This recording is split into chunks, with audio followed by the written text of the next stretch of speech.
My Bodyguard is sensitive and gripping. It's rocky, breaking away, and more. It's brilliant, says Marilyn Beck, syndicated columnist. It's a beautifully acted story of friendship that's touching and funny, says 16 Magazine. And Rona Barrett says it's as refreshing as lemonade on a hot afternoon. Don't miss the sleeper of the summer. See My Bodyguard, rated PG. Now showing at a select theater near you. Check your local newspaper for showtimes. In a world where podcasts reign supreme, two friends dare to ask, do you even movie?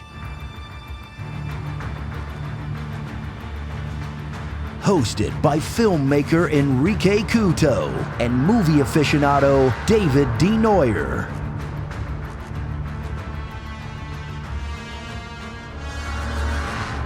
Spoiler alert.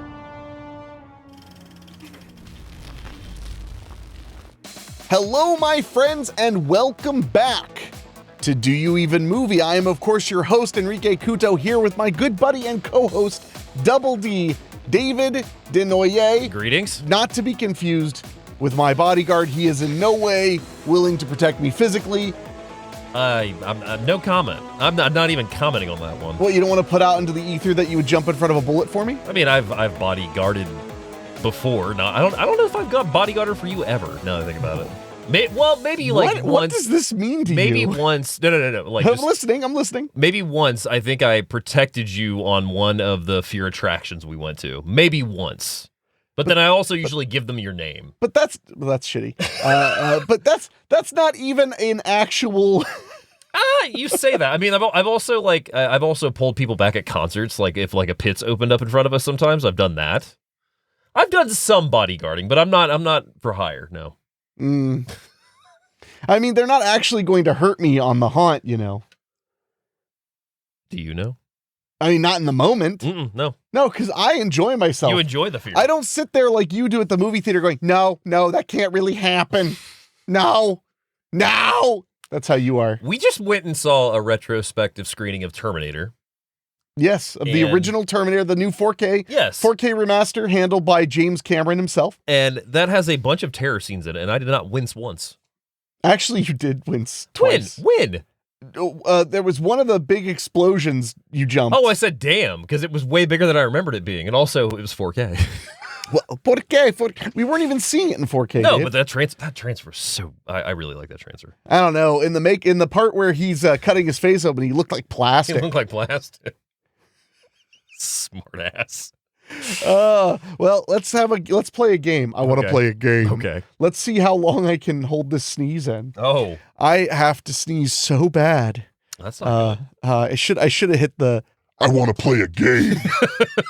But do you ever do the trick of looking at lights to get your sneeze out? Like I could stare at this light right now, and if I had to sneeze, it would come out. Well, I've heard of kids staring at the sun to make themselves sneeze. That works. Because that was on Pete and Pete. That also works. But I'm an adult. If I want to sneeze, I'll fucking sneeze. Oh, dude, if I look at a bright light, I can sneeze. Like if prove it. I can't. I have. You are literally. I have no sneeze right now. You are literally surrounded by bright lights, and I don't have to sneeze right now. They're the ones behind us. All of them. They're very bright. I see all of them, but I don't have to sneeze right now. That's the difference between you and those lights. We are into this show about almost 4 minutes now, and haven't even probably said the title of the show except for that one time that got us into this conversation. Yeah, yes. That's called not burying the lead. Ah, yes. Also tangents. We are good at them. Tangents is how it's pronounced. Don't. As many times as I mispronounce words on that show, don't do that to me. On that show? On this show. Gotti. Oh God. So, but no, we did just go see Terminator. Yeah. The only part of the screening I didn't appreciate was that nobody applauded. Yeah, you were the only one to applaud at the end. Yeah, you didn't even join me in applauding. I went like that, and then when I saw no one, I was just like. And you this is the guy who was like, I don't even care. This is the guy who was like, I mean, I've like protected you before. I felt like I had your back. Hey, you didn't start the applause at the Crow screening, but you did join in, so I'll give you that. Of course I would applaud. Let me tell you something right now. the people who say like I've seen memes where people try to be all Chad about like, people who applaud at movies, it's not like anybody from the movies here to hear you applaud. That's not the point. It's also that joke in the commercial they show sometimes for the movies, that insurance commercials that I love, that you don't have to be like your parents. Because remember that was the one joke where he's like, he's like, no one who made the movies here. Fuck you. You applaud to show appreciation for the entertainment you had. And I'm not like, I don't applaud to every movie I go to, but if I'm with a big crowd and we clearly all are into it, that's the best. Yes, I applaud. Yes, that's all there is to it, and I don't give a fuck what anybody thinks. And I did join you for the applause, and then I just slowly dropped down. I started applauding when nobody joined me. I don't give a shit. I know you did. I literally said I don't give a shit. Yeah, but I stand by it. The one thing I'll also say about the new transfer and just getting to see on the big screen, we had this conversation in the car on the way over here. That movie is so different from the sequel that I think people forget that movie has a lot more horror and thriller elements than action elements. I think it's easy, I guess, for them to forget. As a kid, seeing Terminator 1 first, I remember being very surprised by how dark Terminator 1 was. Yeah. And being a little perturbed. But then, of course, also loving it and being a way too young horror consumer anyway. So you didn't see 2 before you saw 1? I saw 2 before 1. That's literally just okay. Sorry, I thought I heard differently because I was the same way. I saw 2 before I saw the first one. Yeah, I think that's just the way it goes for kids. Yeah. If you were a kid in the early 90s, or in your case, whatever, I don't know. I was never, but no. Dave, I know what you mean. I mean, I'm picking on you, sure, because you're a piece of shit. But fuck you. But my point is, fuck you, asshole. Hey, all right, we're over. Nice night for a walk, huh? Wash day tomorrow. Nothing clean, right? Oh my God. No, but my point wasn't that. As I was saying that, I was realizing, because I was growing up in the early 90s, I was like, but I don't actually know what it was like to grow up in the late 90s. Yeah. Or anything like that. I don't only know my experience, but in my experience, I mean, Terminator 1 has a frontal nudity sex scene, and the opening scene, a guy gets his heart ripped out. Yeah. Right before you see that guy's dong swinging as he walks over to do it. You didn't see Arnold's... You totally did this time. You interrupted me. Oh, go ahead. I was going to say, you didn't see his dong on VHS. Oh, okay. That's what I was going to say. I thought you were about to defend the fact that is not clearly swinging in the movie. No, you didn't see it on VHS. And my point is, I'm sure you saw... Oh, yeah, no, you didn't. You definitely saw his dong in the theater. Yeah, probably. I mean, on 35 millimeter, you saw his dong. As long as the bulb wasn't, running out of power. Yeah. So, but my point is, nobody brought children to see The Terminator when it first ran. Yeah. I mean, unless you had really cool parents. I think that would be a stretch even then. The Terminator. I mean, well, I'm talking kid. When I'm saying kid, I'm talking under 10. Okay, that's fair. No. Cool parents were definitely taking their 13-year-old sons to see The Terminator. Yeah. There's no doubt about it. Yeah. And show off with your fathers. So anyway. Here we go again. Well, you're the one who, to end our mulling around in August. Good name again, Patrick. As opposed to the disgusting name that you wanted to give it, Mulgist. Where we're celebrating the works of Martin Mull, albeit the film works as occasional as he may be in them. Yes, we're covering the 1980 film My Bodyguard. That is correct. And Martin Mull does have a decent role in it. Yeah. He has a poignant role, a role that matters for sure. It's not like The Player, where he's an extra. He doesn't even say a word. He's a featured extra. He looks at his menu and looks over by the camera and then looks back down, and we never see him again. Yep. Great pick. But as we end mulling around for August. Yes. Mulling around for August. You always get so bent out of shape when I throw taunting for having a father, or taunting for having a good experience in school, or taunting for having friends when you were a kid, or whatever it may be. And then you pick movies that are just about being kids in school, which is only going to make me bring up horribly depressing details of my life. But I have to be clear about it, especially with this one. I have to be clear. Even though this movie was in my radar when I was in high school. Even though it was on my radar when I was in high school, I didn't get to this movie until 5 years ago, 6 years ago. I'm not saying we watched it in school. No. It's about school. I know. But more so, I've I've stumbled back into a lot more movies that go into topics that I didn't like really think about at the time. But being that I have you as a friend that points out the luckiness that I had, co-host, excuse me, the luckiness I had in my experience of growing up and whatnot compared to yours and a lot of people. No, you had a very nice. And I as much as I'll give you shit for it. Yeah. I'd rather you had. No, I get it. I'm like, man, I wish you had been more food insecure when you were a kid, so you'd be funnier. My point being in all this is oh god, this is a perfect wrap up. My point being in all this, yes, I tend anymore to go to a lot of movies that I really have no relation, no tie to, or like anything that you don't identify. I don't identify okay, with. Thank you. Yes, and that's what's kind of funny is like those are the ones that hit me. Until they actually do hit me, which that'll be another select films we'll get to, because there's some of those movies I'm going back and revisiting now. I'm just kind of like, oh, I didn't ever want this to relate to a point in my life like it does now. So Falling Down? Skin Deep. Oh, dude. For me, it's Skinner. Skinner. Or Skinned? Or no. No, it's Skinner. Skinner, it is Skinner. My God, I completely forgot. So, oh boy, Skinner. Before we dive in to My Bodyguard, few things we want to mention. Of course, remember you can email us at doyouevenmoviepod@gmail.com. We love correct. Movie recommendations. We love comments about the films we've looked at. We welcome you to it.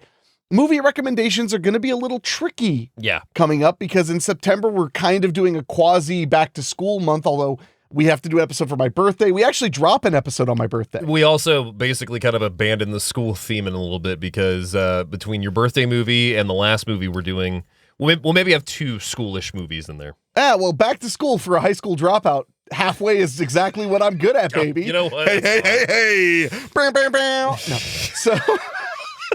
Fucking really? Enrique is right and also handsome. Go on. So, but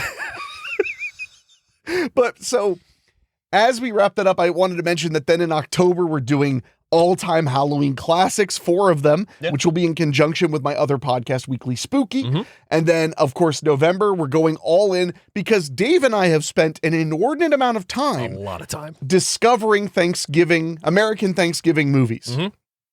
So we will be covering, I think there's 4 Tuesdays, maybe there's 5. We'll find out. We're covering for the entire month of November, Thanksgiving films. Mm-hmm. And then, of course, December is Christmas time, so we'll be covering Christmas movies. Would we like to announce the first movie we're kicking off December with that we decided today via text? Oh, yeah. Okay. It's the only one that's going to be a curveball. The rest of them, let's not make curveballs. No, but let's start with a curveball. It was more so something in regards to a scene from it popped up on my feed, and I was just like, I wonder if I just type in frame by frame next to this title. Oh, yeah, you find it. You find it. We are going to be covering the immortal, the one, the only Christmas movie, the aquatic Christmas film, Jaws. The Revenge. Yes. So it could have been a longer pause, but I liked it nonetheless. Not our joke, so fuck it. Yeah. But we're going to talk about Jaws the Revenge, which opens at Christmas time and takes place at Christmas time. Of course, once they go to the Bahamas, there's no snow, only shark. So I think Santa's even on the banana boat at one point. I feel like. I don't remember. I can't remember. It's possible. So, I just remember the last time we screened it in your backyard.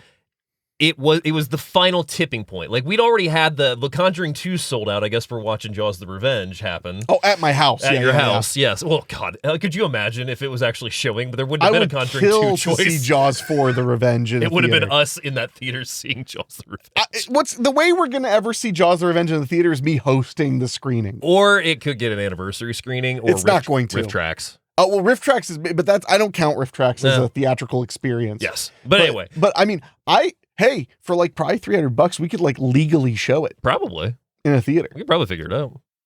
Anyway, we have connections. But yeah, no, this is a very fun movie, and you have several months in advance to prepare for it, but that is what Christmas is going to be kicking off with. Well, when I screen Jaws the Revenge in my home, it's an event. It's an event. I have things to react to, callbacks to the screen, the ability to pause and frame by frame the special effects moments that don't work. Pointing out the scene where Mario Van Peebles makes Jaws exist in the Jaws universe. Mario Van Peebles' character references Jaws in a sequel to Jaws by going da da da da. And that movie is essentially about the bro. Oh my God, it's so weird. I love that movie. I love that. And don't even here we go. forget the welding art love scene. Oh, of course. So I did an entire segment on our show Popcorn Fodder where I just flat out said, look, Jaws the Revenge is the most entertaining Jaws film. You went on Fight like a me. 10-minute rant, I want to say. It was legitimately 4 minutes. Like 4 minutes of like looking at the camera and talking about it. It was a good rant. It was damn good. damn fine rant. All of that for us to say, stay tuned to Do You Even Movie. We've got some great content coming to finish out the year with, because I can't believe we're almost done with 2024. Yeah, well, and don't forget, our premiere was the Tuesday before Thanksgiving last year. So it will be a year of Do You Even Movie. Yeah. We're going out in a bang. Not going out. We're going out? Oh, we're going out. All right. There's the show line. I'm out. I'm done with this whole thing. Now, so anyway, yes. That all being said, I just want to make sure you guys knew we love hearing from you. Also, feel free to comment if you're watching us on YouTube. Leave us a 5-star rating on the podcast app of your choice. So this film, I actually really liked it. I thought you would. There's not a lot to it. There is and there isn't. Yeah. Well, as a show that focuses on plot breakdowns, there's not a lot to it. It's a long Good Friday. Well, it's not that. It's not an epic, though. No, I mean, as much as I make fun of the Long Good Friday, it's clearly an epic. Yeah, it's clearly an epic. It's clearly made by masterful storytellers. I just didn't think it wasn't the most riveting story for me. I get that, but it was still interesting, and it still grabbed me in many, many ways. So I can't say that like that was a lame movie. What the hell would that like? It's got one of the greatest actors of all time starring in it. It's got one of the best directors, one of the best cinematographers in the world working on it. Yeah. And in the ending, that film, the final 5 minutes is masterful. Once you find out who was involved with it and the overall just design of it in regards to the debuts that are included in it from the cast, it makes a lot of sense. And also it became a cult film. Well, my problem is it was a little too British for me. Yeah. No, and that's not... What I mean is I felt like there were moments where I was like, I don't think I would be as bored if I knew Britain. Yeah. Well, and also we had that one guy comment that said at the time it made a lot of sense with British history of the events that because it was timely too. Yeah. So I think that's why it has staying power though, is because it's very good. And I know we like probably less than 5% of the films we talk about on this show are first time watches for me. Yeah. So but whenever we do a first time watch, there's that chance that I'm not going to like it very much. And I take that chance. Which almost negates the entire purpose of Do You Even Movie, which is that we only speak with enthusiasm. We're not here to tear apart a movie and crap on it. Yeah. We're here to celebrate it. But I mean, we've said it numerous times on the show. We even off mics, we don't take a lot of time to just drag something through the mud. My lawyer wanted me to say that we never speak off mic. We never speak off mic. Okay. Never once. Never once. This is strictly a professional relationship. But I mean, yeah, you would. I mean, even on the drive over here, to drive to the movies, you talked about Cuckoo, for example. Yeah, which is actually I was going to bring up before we go to the film. Yeah, and one of the reasons I'm giving a lot of preamble is that I do think we're going to go through my Bodyguard pretty quickly. Oh, the story, yeah. Which is totally fine. Yeah. But that means we have a little room to play. So do you mind if I talk about Cuckoo for a second? No spoilers, please, because I haven't seen it. Okay, so the ending of Cuckoo. No, so there is a film in the theater right now. Hopefully by the time you're watching or listening to this, it will still be in the cinema. And I implore you to see it, David. Oh, I will. You will be so mad. It's one of those films that there have been a few here and there where I'll kick myself when I watch it because I'm like, man, that would have been so good in the theater. Why did I miss it? Cobweb. Yeah, that one was hard to catch, though. Cuckoo is in every theater, it seems. Yeah. Cuckoo is a neon release. The trailers made it look very artsy and very A24. I don't even think I remember a trailer. I know I saw a trailer, but I don't all think the weird shots with the heartbeat, the really fast, and the thing saying like "great bloody time" and stuff. You watched the trailer again and again with me. No, I only watched. Oh, we played that many times. We saw it 3 times at least. Probably because it was getting confused long legs. Maybe. I mean, it was like a very intense one. The big thing is it kept showing a heartbeat, like a chest with a heartbeat going, and then it would get quiet, And then there was Okay. like the girl riding her bicycle and the hand comes for her and stuff. There's a woman behind her chasing her. I don't remember that. Well, you do look at your phone the whole time. Not the whole time. I have to call your attention to trailers sometimes too. Yeah, but I don't care about trailers. I was gonna say you don't. I actually do. Yeah, and yet. So my point is, my friends, Cuckoo looks like it's going to be this A24 hyper artsy horror film, which there's nothing wrong with that. Not at all. Not at all. But it simply isn't that. Yeah.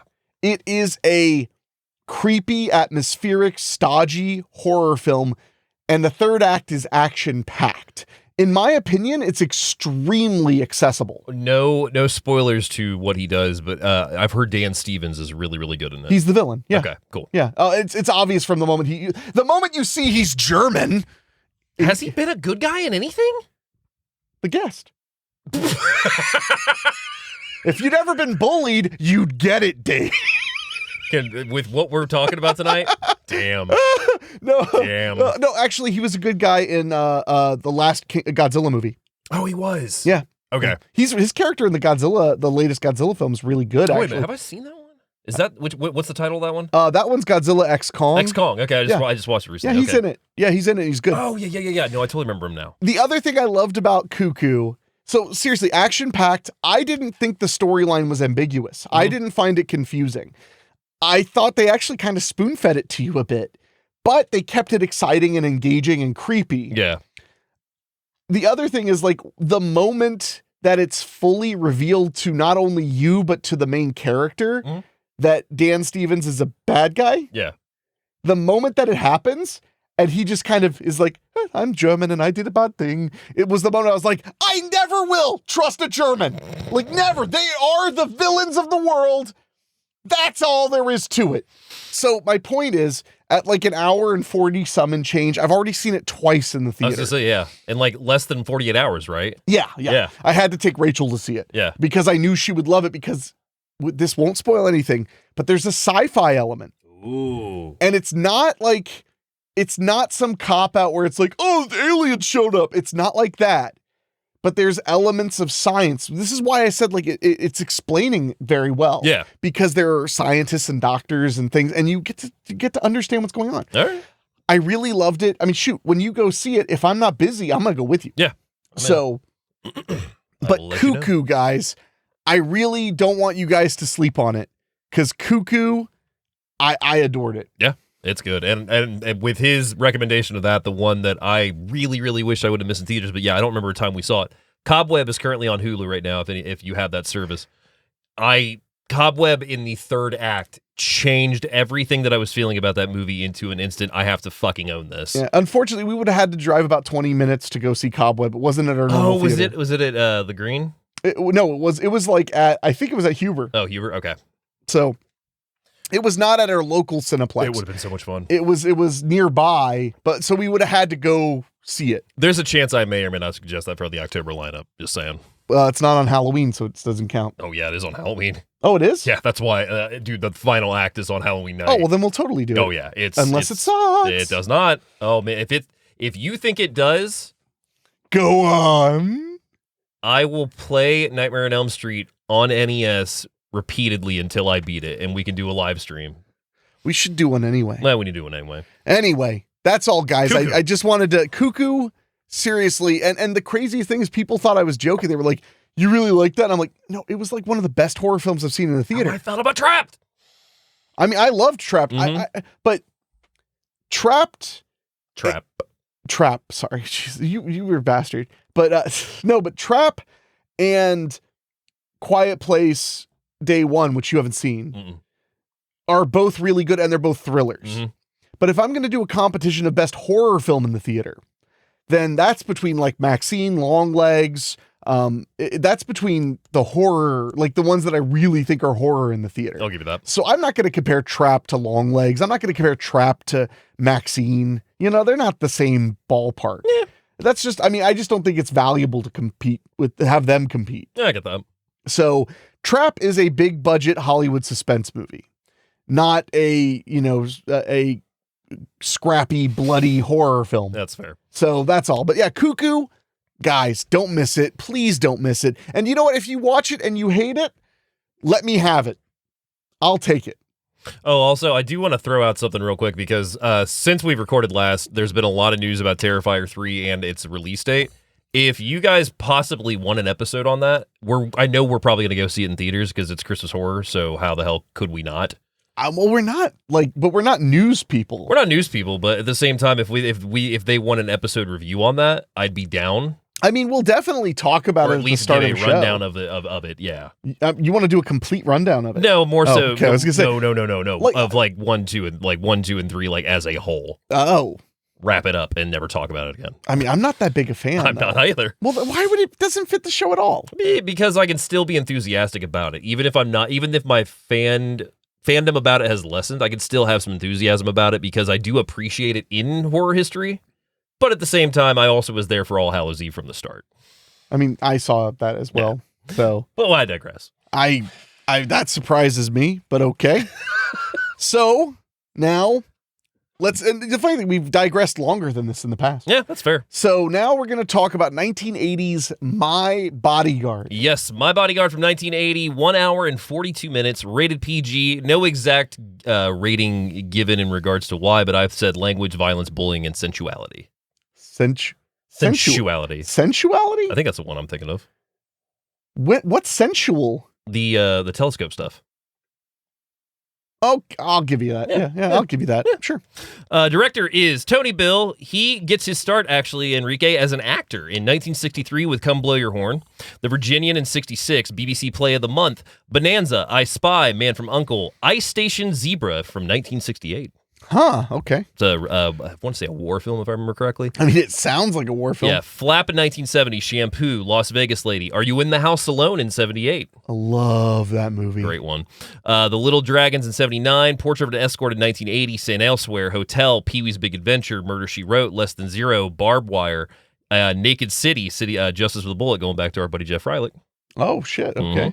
My Bodyguard, he also is the start for his big-time theatrical directing, which happens in 1980. Before that, he does a TV movie of The Ransom of Red Chief. So he gets his directing in 75. Then he does 6 Weeks in 1982, Fairy Tale Theater in 84, Love Thy Neighbor in 84, Five Corners in 87, Dirty Dancing, the TV series in 1988. I did not know that was a thing. I didn't either. And now I'm very curious, but also it's probably really bad. What makes you think that? Well, he only did one season, and the show only got one season. There's lots of good shows that only got one. Maybe it's Terriers. as good as Terriers. Yeah. You just know that hurts me. It hurts me, too! We bonded over the trauma. Of Terriers only getting one season. So he does Dirty Dancing TV series in 88. Then he does 1990 Crazy People. The one I was telling you about with Dudley Moore, where he's an ad agent that gets sentenced to go to an asylum because his ads start becoming very literal and mean. Oh, and yeah, then you the asylum crew take over the ads and start making millions. It's really fun. So Crazy People in 1990, Untamed Heart in 93, A Home of Our Own in 93, One Christmas in 94, Beyond the Call in 96, Oliver Twist 97, all of these being TV movies. So he gets hits into TV films and he does not stop. So A Chance of Snow in 98, Chicago Hope in 2000, the TV show, Harlan County War in 2000, Felicity, Undercover, Whitewash the Clarence Branley Story, does the episode of Monk, then does the movie Flyboys in 2006. I've not seen that one. That was the war film with James Franco, I want to say. Oh, okay. They reference it in This Is the End. Pictures of Hollis Wood in 2007, and then it also does episodes of Leverage in 2009. Okay, wow, that's quite a career. Yeah, starts as an actor, goes to a director, and then goes into TV and does not look back. That's very common to be an actor and go into especially TV directing. Oh, yeah. I mean, you land TV directing. I mean, Lifetime writers and directors do it all the time. Well, but I mean, you know one of the most famous examples. Yeah, give it to me. It's not a twist. Yeah. Star Trek: The Next Generation. Jonathan Frakes became. Oh, Frakes, yeah. But he directed so many episodes that then he directed Star Trek: First Contact, and I think he directed Insurrection as well. I don't know if he directed Nemesis. I'd have to look. Yeah. But he also directed features. So and also the gentleman who played Geordie LaForge. His name is escaping me at this exact moment. Reading Rainbow guy. LeVar Burton. LeVar Burton. He also directed many episodes of Star Trek. And Frakes and LeVar were so good. They weren't just, I don't mean that they were directing Next Gen. Yeah. They were directing Deep Space Nine. They were directing damn. Voyager when they weren't even on the shows. Okay, I had no idea. Yeah. I think Frakes was the most prolific TV director to come out of that. He was on an episode of Rosenbaum's podcast a while back, and he just went into the history of his work with Star Trek, and it was fascinating alone. He also talked about Beyond Fact and Fiction. Yeah, well, he's just a great orator. Yeah. So going down to our writer, Alan Ormsby. I know that name without even having to see what you found. Okay, well, he's the actor in Children Shouldn't Play with Dead Things. He's Alan. He's the main guy. The guy with the mustache. The guy that finds the book. The director. The director. So then he's credited for the writing on Children Shouldn't Play with Dead Things in 72 for the screenplay. That's a movie that we revisited when there was a new Blu-ray. That could absolutely be an episode. It held up better. Oh, better. Way better. Like, all of a sudden I was like, damn, this... Like, I remember as we were watching it, I was like, was Children Shouldn't Play with Dead Things always this good? Yeah, I mean... Because as a kid, I remember just kind of being like, it was all right. It's like a zombie movie. It's weird. Bob Clark, right? Yeah. Okay, yeah. I was going to say, I thought it was. That was Bob Clark's first movie. First feature ever. Yeah. And then he went on to do Black Christmas next, I believe. And then Death Dream was like the third one, I want to say? Maybe. Yeah, I think so. And then, of course, Toy Story, Christmas Story. Toy Story. Well, that's just as bizarre as him directing Christmas Story, if you think about it. Yeah, I mean, Christmas Story, same director. He directed Porky's. He directed two of the most famous Christmas movies for totally different reasons. Totally different genres. Well, but for totally different reasons, but they're legendary for totally different reasons. One's legendary for being a Christmas horror movie. Yep. And one's legendary for being a family Christmas movie. I love that. That's so good. That's one of my favorite things about Bob Clark. So he is a screenplay writer on Children Should Play Dead Things in 72. Then credited on Deranged in 1974. I remember that. Yep. So then also credited on Dead of Night in 74, the TV movie that had the story from Trilogy of Terror 2. Right. So I recall that vaguely. Yeah. And then Little Dragons in 79. Writes on My Bodyguard in 1980. Then does the remake of Cat People in 82. Dope. Then does Porky's 2 the next day in 83. Of course he does. Touch and Go in 86, which is a Michael Keaton raid on the Chicken Commando. I can't think of her name. Rae Dong Chung? Yes. I thought, okay, yeah. So they did a love story in the 80s called Touch and Go. I haven't seen it. It's one of Keaton's I haven't seen, but he writes that. Then in 91, Popcorn. A movie, again, that I really liked after watching it in the theater. Yeah, because the copy that we watched at my house that one time did not hold up. I just wasn't into it, but in the theater, I was into it. It hits way better. And when Joe Bob showed it, I was into it more too. Yeah. Indecency in 92, The Disappearance of Nora in 93, Deadly Web in 96, and then in 96, he also writes a little film called The Substitute. Ooh, with Berenger. Yep. Then he does characters, of course, for The Substitute 2 in 98, Mulan, the Disney film in 98. Really? Yeah. Okay. Additional story is what he's credited for on Mulan. Oh, well, it sounds like he was kind of a fixer. Yeah. Substitute 3, Winner Takes All has characters again. Nash Bridges in 99. Substitute 4, Failure is Not an Option in 2001, which he actually wrote. Oh, so he came back for a paycheck. And then The District in 2002. Well, first of all, I love the Substitute 3 and 4. Oh, 4 is awesome. I mean, 3's good, but 4 is awesome. For some bizarre reason, 2 is not that good. It's not, but we'll probably do either the entire We should do the entire series. Yeah, I was going to say. But the bizarre, because we really, in the new year, we should start doing some series retrospectives just to break things up. Yeah. Because I know it's the hardest part about the show is there are so many movies to be excited about that every now and then, especially because you pitch most of the shows, you'll get all excited. You'll be like, what about this thing as a topic that we like research, blah, blah, blah. And I'll be like, that could be cool, but then you'll also is, dude, 4 movies with Martin Mull. They're all awesome. You haven't seen 2 of them, but you'll love them. Yeah. It's very much that meme of me. Also me. Also me. So, but I want to say, I mean, it makes sense because look at like he did Porky's 2. Yeah. Well, his buddy Bob Clark directed Porky's 1. Yeah. I guarantee you that's how he got the job on Porky's 2. I need to revisit all 3 of those. That's a series I need to revisit. I've never seen 2 or 3 of Porky's. Oh, ever? No. Oh, Porky's Revenge, the third one's really fun. Porky literally does come back. Yeah. Where's the spoiler It's not alert? a spoiler alert. Spoiler it's in alert. the title. Spoiler alert. It's like you don't watch You spoiled the title. You don't watch Darkman 2 and you're like, what, Durant's back? Spoiler alert. I hit it so hard. God. Please, no, David. Moving down to our cinematographer, Michael D. Margillis. Margillis? Yeah, Margillis. I think it's Margillis. Yeah, Margillis. So Michael D. Margillis, he gets his start as a cinematographer on Follow Me in 69, Brute Core in 71, Death Takes a Holiday in 71, Minnie and Moskowitz in 71, and then in 1973 he shoots a film called The Baby. The fuck? What? The same year he films The Waltons. Watch out, guys. It's a hot take. The Baby. I Yeah. love The Baby. Oh, God, do we? How did you, okay, because you brought it to me, but had you had not seen it? No, had you? so Okay. I found The Baby simply because I got a book that completely was Dave should buy this book, which was called The Complete Slasher Film Guide or Splatter Film Guide from like the 1998, 97 was when this book was dated. So it had a lot of deep dives in it. But pre-internet, those books were getting published like every 4 or 5 years because how else are you going to keep up with the ultimate? It was like probably the ultimate slasher book or something like that. Yeah, and it was like volume 3 of like what ended up being like 10, I bet, probably. Yeah, probably so. And I didn't get very far into the book because it just got to a point where it was like every single page had movies where I was just like, holy shit, I know about this, but I didn't know it like did this. And then I read the write-up on The Baby, which said, it's a really bizarre film, but just wait till the ending. That was all basically I had to have. And then I luckily got it from somebody in a group back in the day where we could get Blu-rays in groups easier. Oh, yeah, that's died out quite a bit. Died out very bad. Either people are really gouging for them right now, or everybody has the same thing, or they're all getting rid of the same thing. But I digress. Anyway, we watched it, and the same thing happened. It's like it was good. Like, it was like we were watching it was like, this is fine. And then that fucking ending. Yeah, it elevated it from a curiosity to a damn near a 4.5-star film. Absolutely.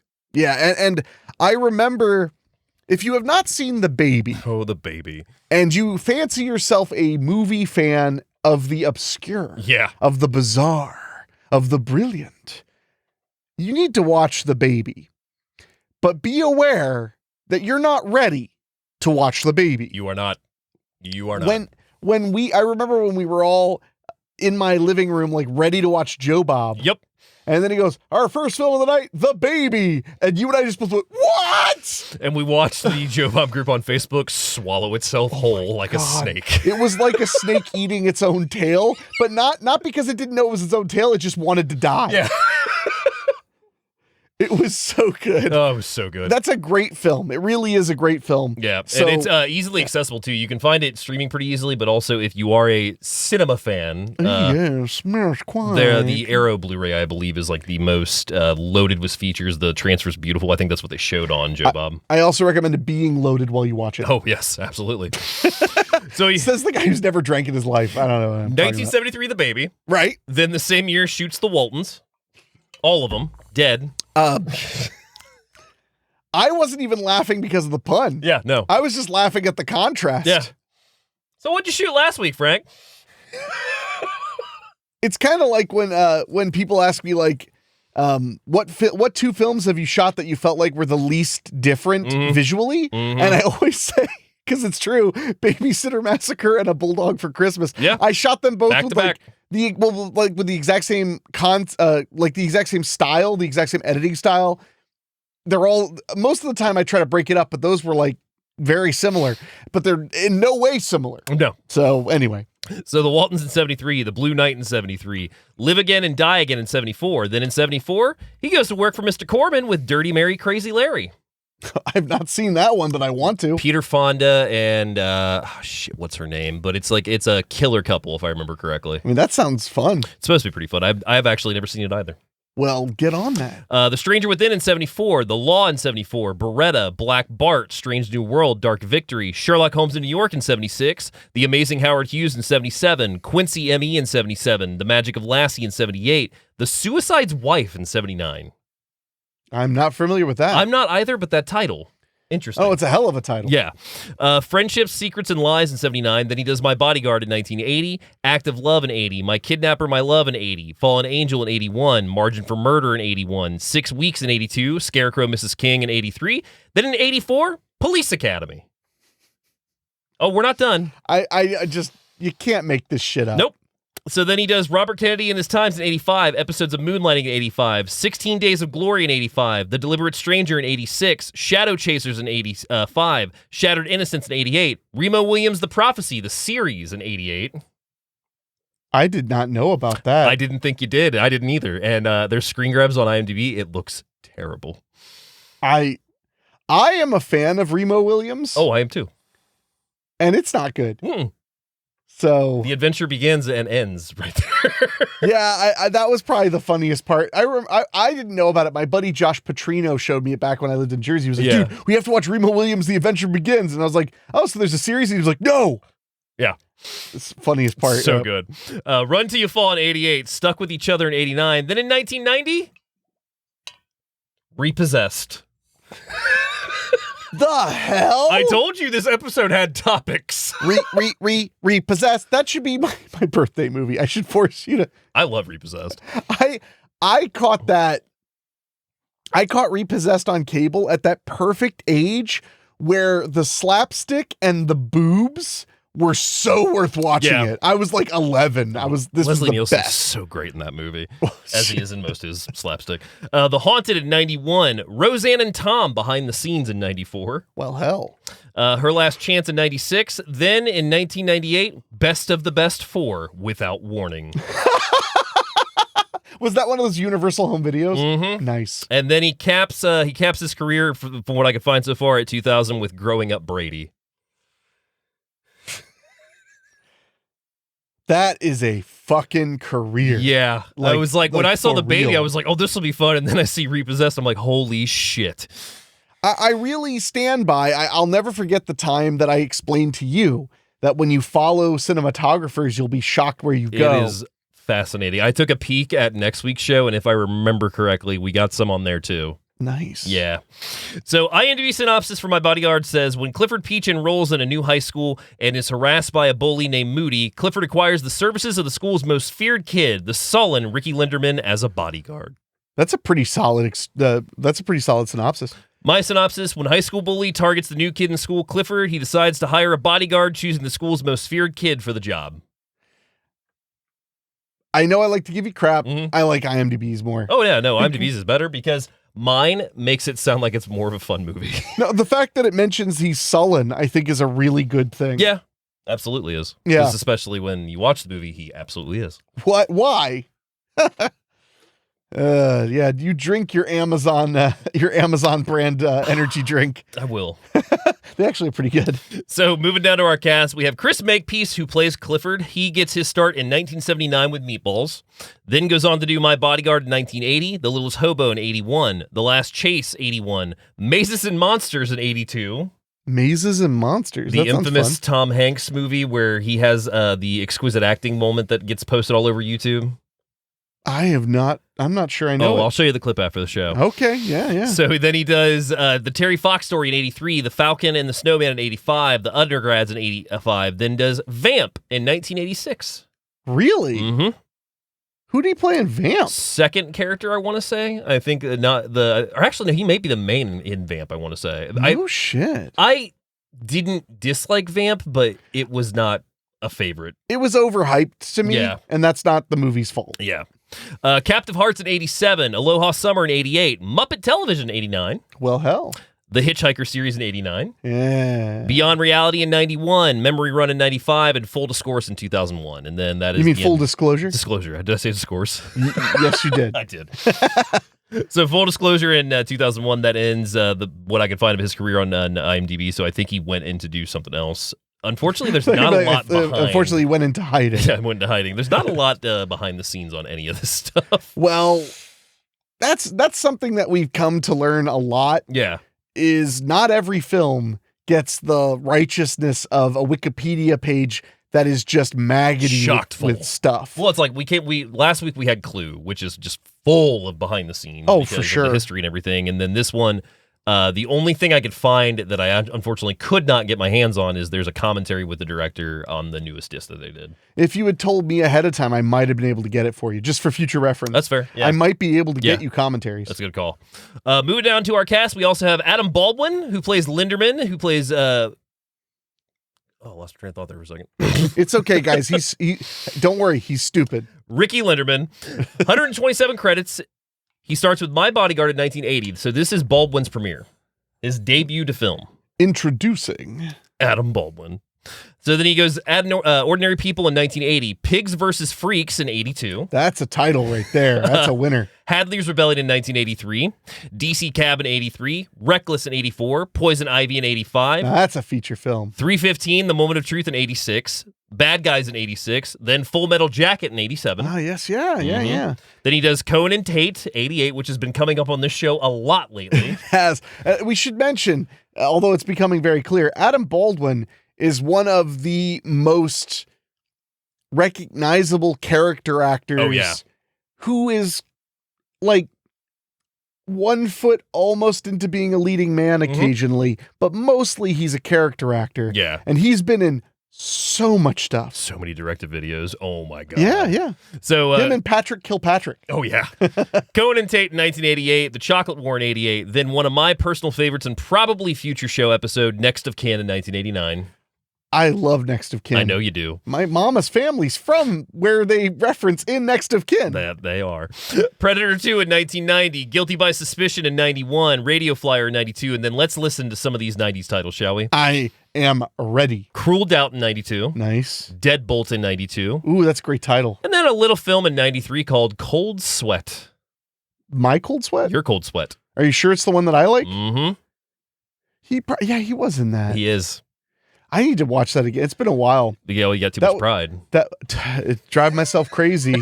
I got too much pride. We're talking about a mid-90s erotic thriller that was not.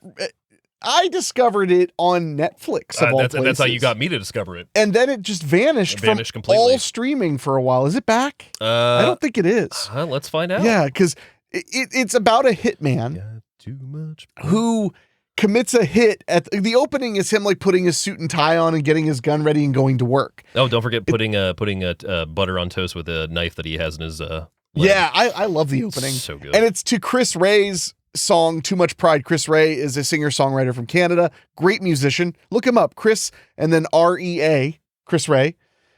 No, it is not. Nope. Well, fair enough. But it's a great film, very funny. Very freaky. I don't know. It just worked. And features Shannon Tweed. And it has Shannon Tweed, who, of course, she was as good as gold in that era of erotic thrillers. But I love it. I had to get a VHS of it because that was the only way I could own it. And it's nowhere. But it's so weird because it was on Netflix for like a year. Oh, yeah, for a while. And in HD. Mm-hmm. And now it's gone. And there's no HD copy Nothing. anywhere. There's no Blu-ray. There's no rental. There's no buying it. It's just gone. It's got to be coming some way soon, hopefully. It's been like 13 years or something, man. It's been a really long time. I just have hope. That's all I can have anymore for some of these movies. I'm from a town called Hope. So Bitter Harvest in 93, Wyatt Earp in 94, then not one of those movies. Blind Justice in 94, Trade-Off, Sawbones. I know Sawbones. You know Sawbones? You know why I know Sawbones? Why do you know Sawbones? Sawbones is a part of Roger Corman Presents on Showtime. And Sawbones is one of the best ones. It is creepy and weird. Ooh, that sounds good.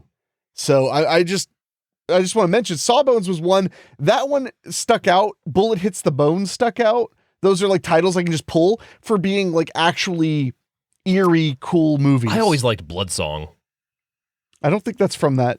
Is that enough on that one? I don't think that's from Roger Corman Presents. I'd have to look, but that doesn't sound right. I feel like it is. I could be wrong. There are 20 some of them. Yeah, that's fair. There's 24 of them, so I could totally be mistaken. But so yeah, Sawbones. Sawbones was really good. 95, Digital Man in 95. Digital Man. And then in 1996, he is a part of a series of films that I actually watched all of this year. In the Line of Duty, Smoke Jumpers in 1996. Oh man. Dave. What? Hold on real quick. Digital Man's interrupting the show. I am Digital Man. Oh, God. What? He just wants to say, watch my movie. So in the Line of Duty films, sorry about that, Digital Man. We can't stop Digital Man. There's shows on the internet. Oh, God. In the Line of Duty is a series of films that were put out in the late 80s into the early 90s by Dick Lowry, and they were all based on true crimes. And you can get pretty much most of them on, I want to say Prime right now. I don't know if they're all available to watch free, but you can find them all on Prime, and they are just the epitome of those 90s TV movies that they loved because they were crime-focused, the true crime ones especially. And related side note? Yeah. You're a Dick Lowry. I'm a Dick Lowry. For the record, though, the first one, the FBI Murders, not only has Ronnie Cox and Michael Gross in it. Oh, okay. But it also has Bruce Greenwood. Bruce Greenwood? Yeah, this guy. Oh, yeah, I totally recognize him. Yeah. I mean, these movies are a lot of fun. The last one of the series, which is Blaze of Glory, has Bruce Campbell and Lori Loughlin from Full House. Yeah. They are Bonnie and Clyde basically in this late 90s TV movie. Okay. It's I cannot recommend those movies enough. I really, really enjoyed them. So he does that in 96, Independence Day in 96, The Cape in 96, The Patriot in 2000, and then I'm going to cap his filmography off at 2002 because that's when he lands Firefly.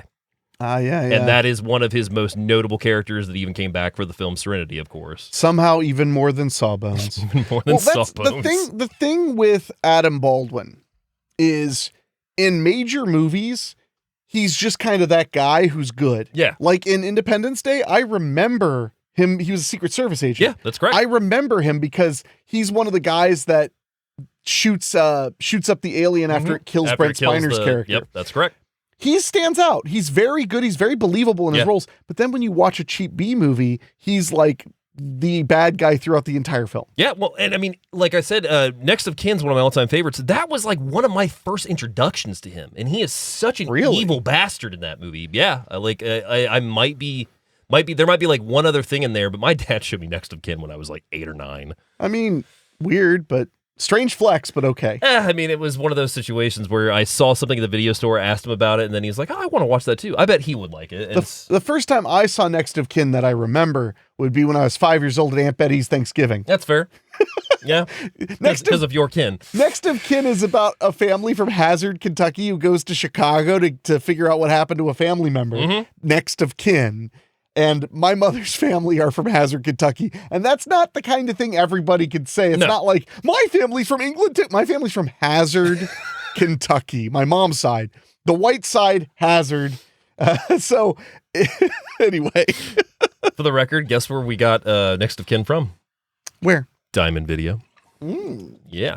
So, wrapping up our cast, we have Mr. Matt Dillon, who plays Moody in the film. 72 credits on his resume.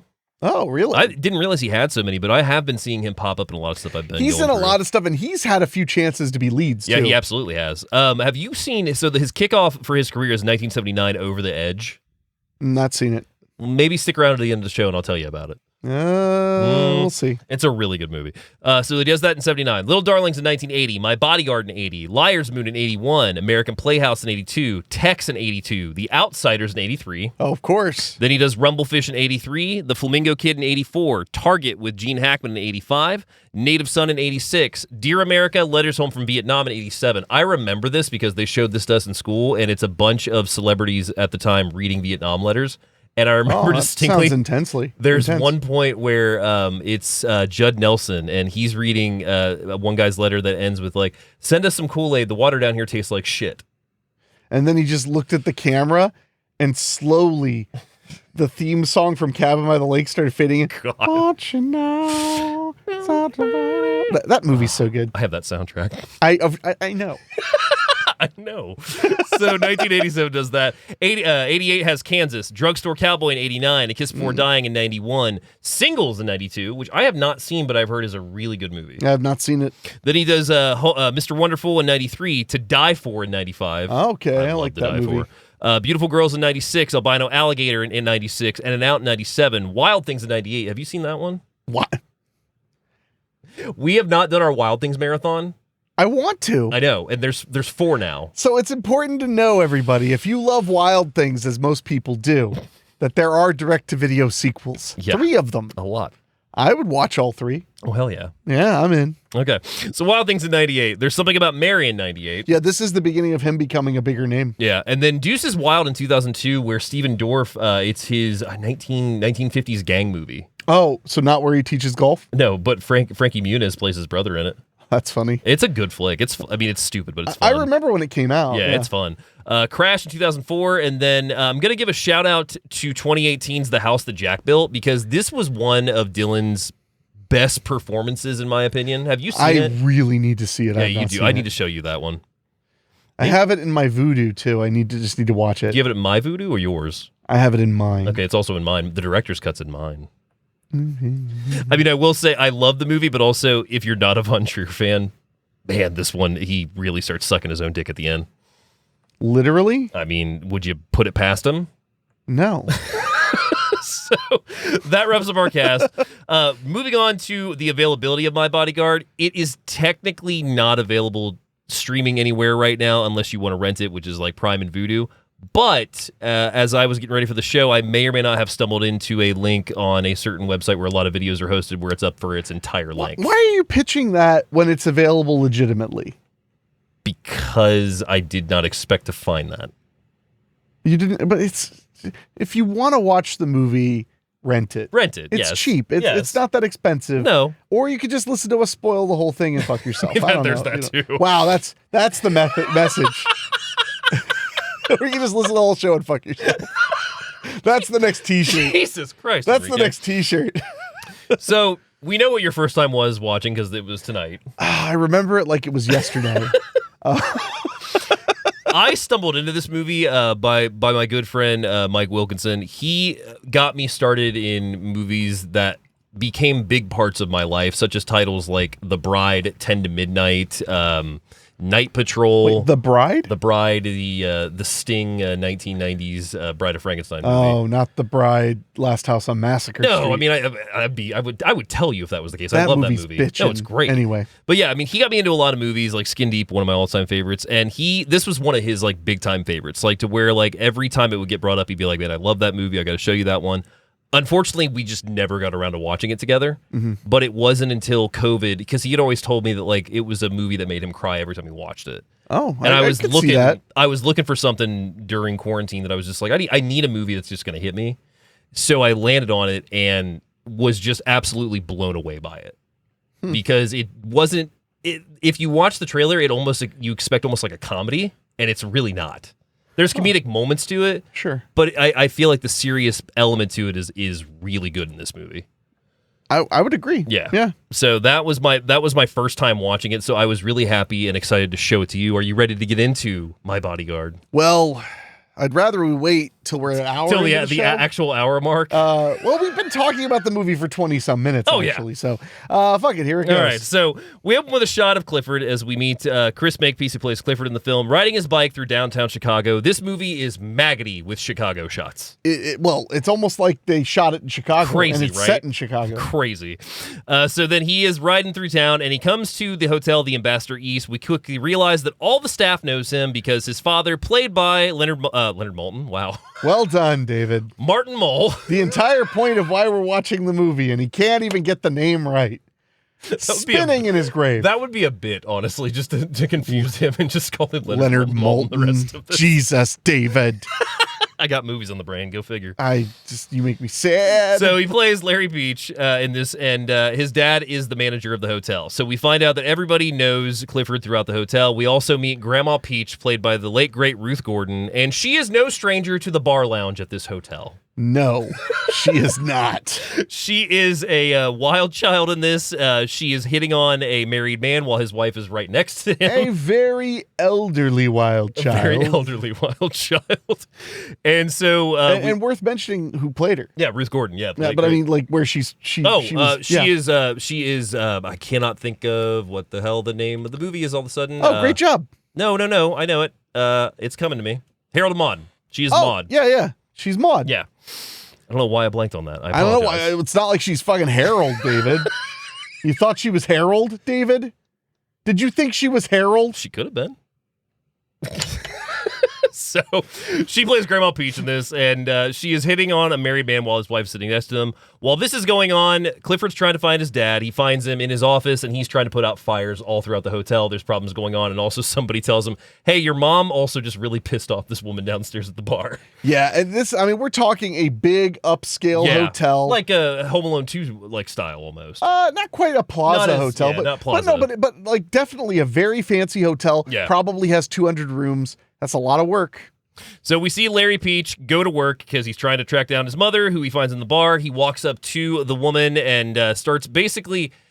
He schmoozes the situation. Oh, yeah. He smooths it over. Like, calls her, you're way more good looking than anybody had said, basically sits down and just smooths the situation over. While this is going on, Clifford and his grandma are upstairs, and we find out that tomorrow is Clifford's first day of school at a new school.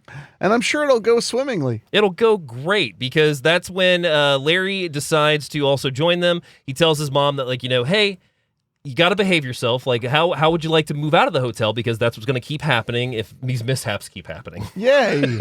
Sounds fun. So that's when Clifford is talking to his dad, and he's like, you're going to enjoy your first day of school. And that's when he also reminds him that, for try to God's sakes, Mom, act your own age. For try to God's sakes? Try, for God's sakes, to act your own age. Okay. And the grandmother character, Grandma Peache. She is a hoot. She's hilarious. She chews the scenery. Every scene she's in, she's the best part. Oh, yeah. Without a doubt. So the next day, Clifford sets off for school, and we watch him get driven by his chauffeur, Roberto, who is driving the car from the Ambassador East, and we also watch him arrive to school. He gets his schedule, finds his first class, and then that's when he finds a seat next to a kid named Carson. And Carson warns him about the desk and the boogers on the desk, basically saying that they could carry some kind of sexual No, well, he disease. says the boogers, and he's like, but the real problem, what I really don't like is the used chewing gum. Used chewing gum. The ones that are still wet can carry Hepatitis, yeah.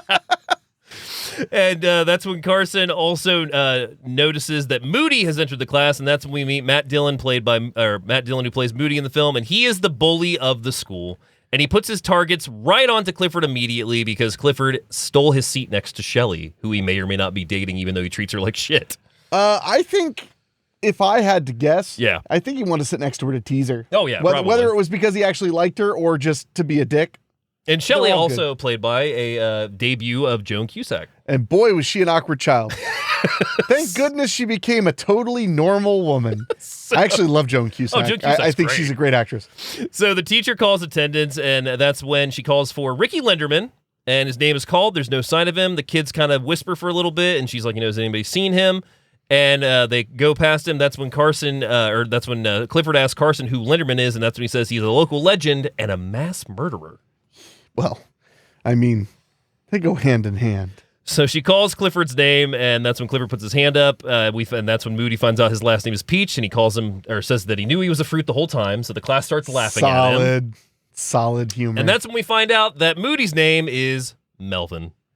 Yeah, but he doesn't like to go by that. He likes to go by Big M, which then our hero immediately points out, like BM for short. BM, yep. Which is a poop joke. It is a poop joke indeed. And that's when Moody basically tells him that they're going to have a little discussion after class. And call me crazy, I don't think they are going to talk. I don't think they're going to talk either. I don't think it's going to be a conversation. So the next class, Carson tells Clifford how Moody basically runs the school. He's like, you mess with the wrong kid. Like, he is the one that, takes it from everybody. We pay him protection, even though it's protection from him. Well, I mean, it's a very common methodology. Yeah. So, I mean, he basically gives him the rundown, and he's like, you shouldn't stand up to him. And Clifford tells Carson that he shouldn't put up with that. And Carson basically says, I wouldn't, but I'm addicted to breathing.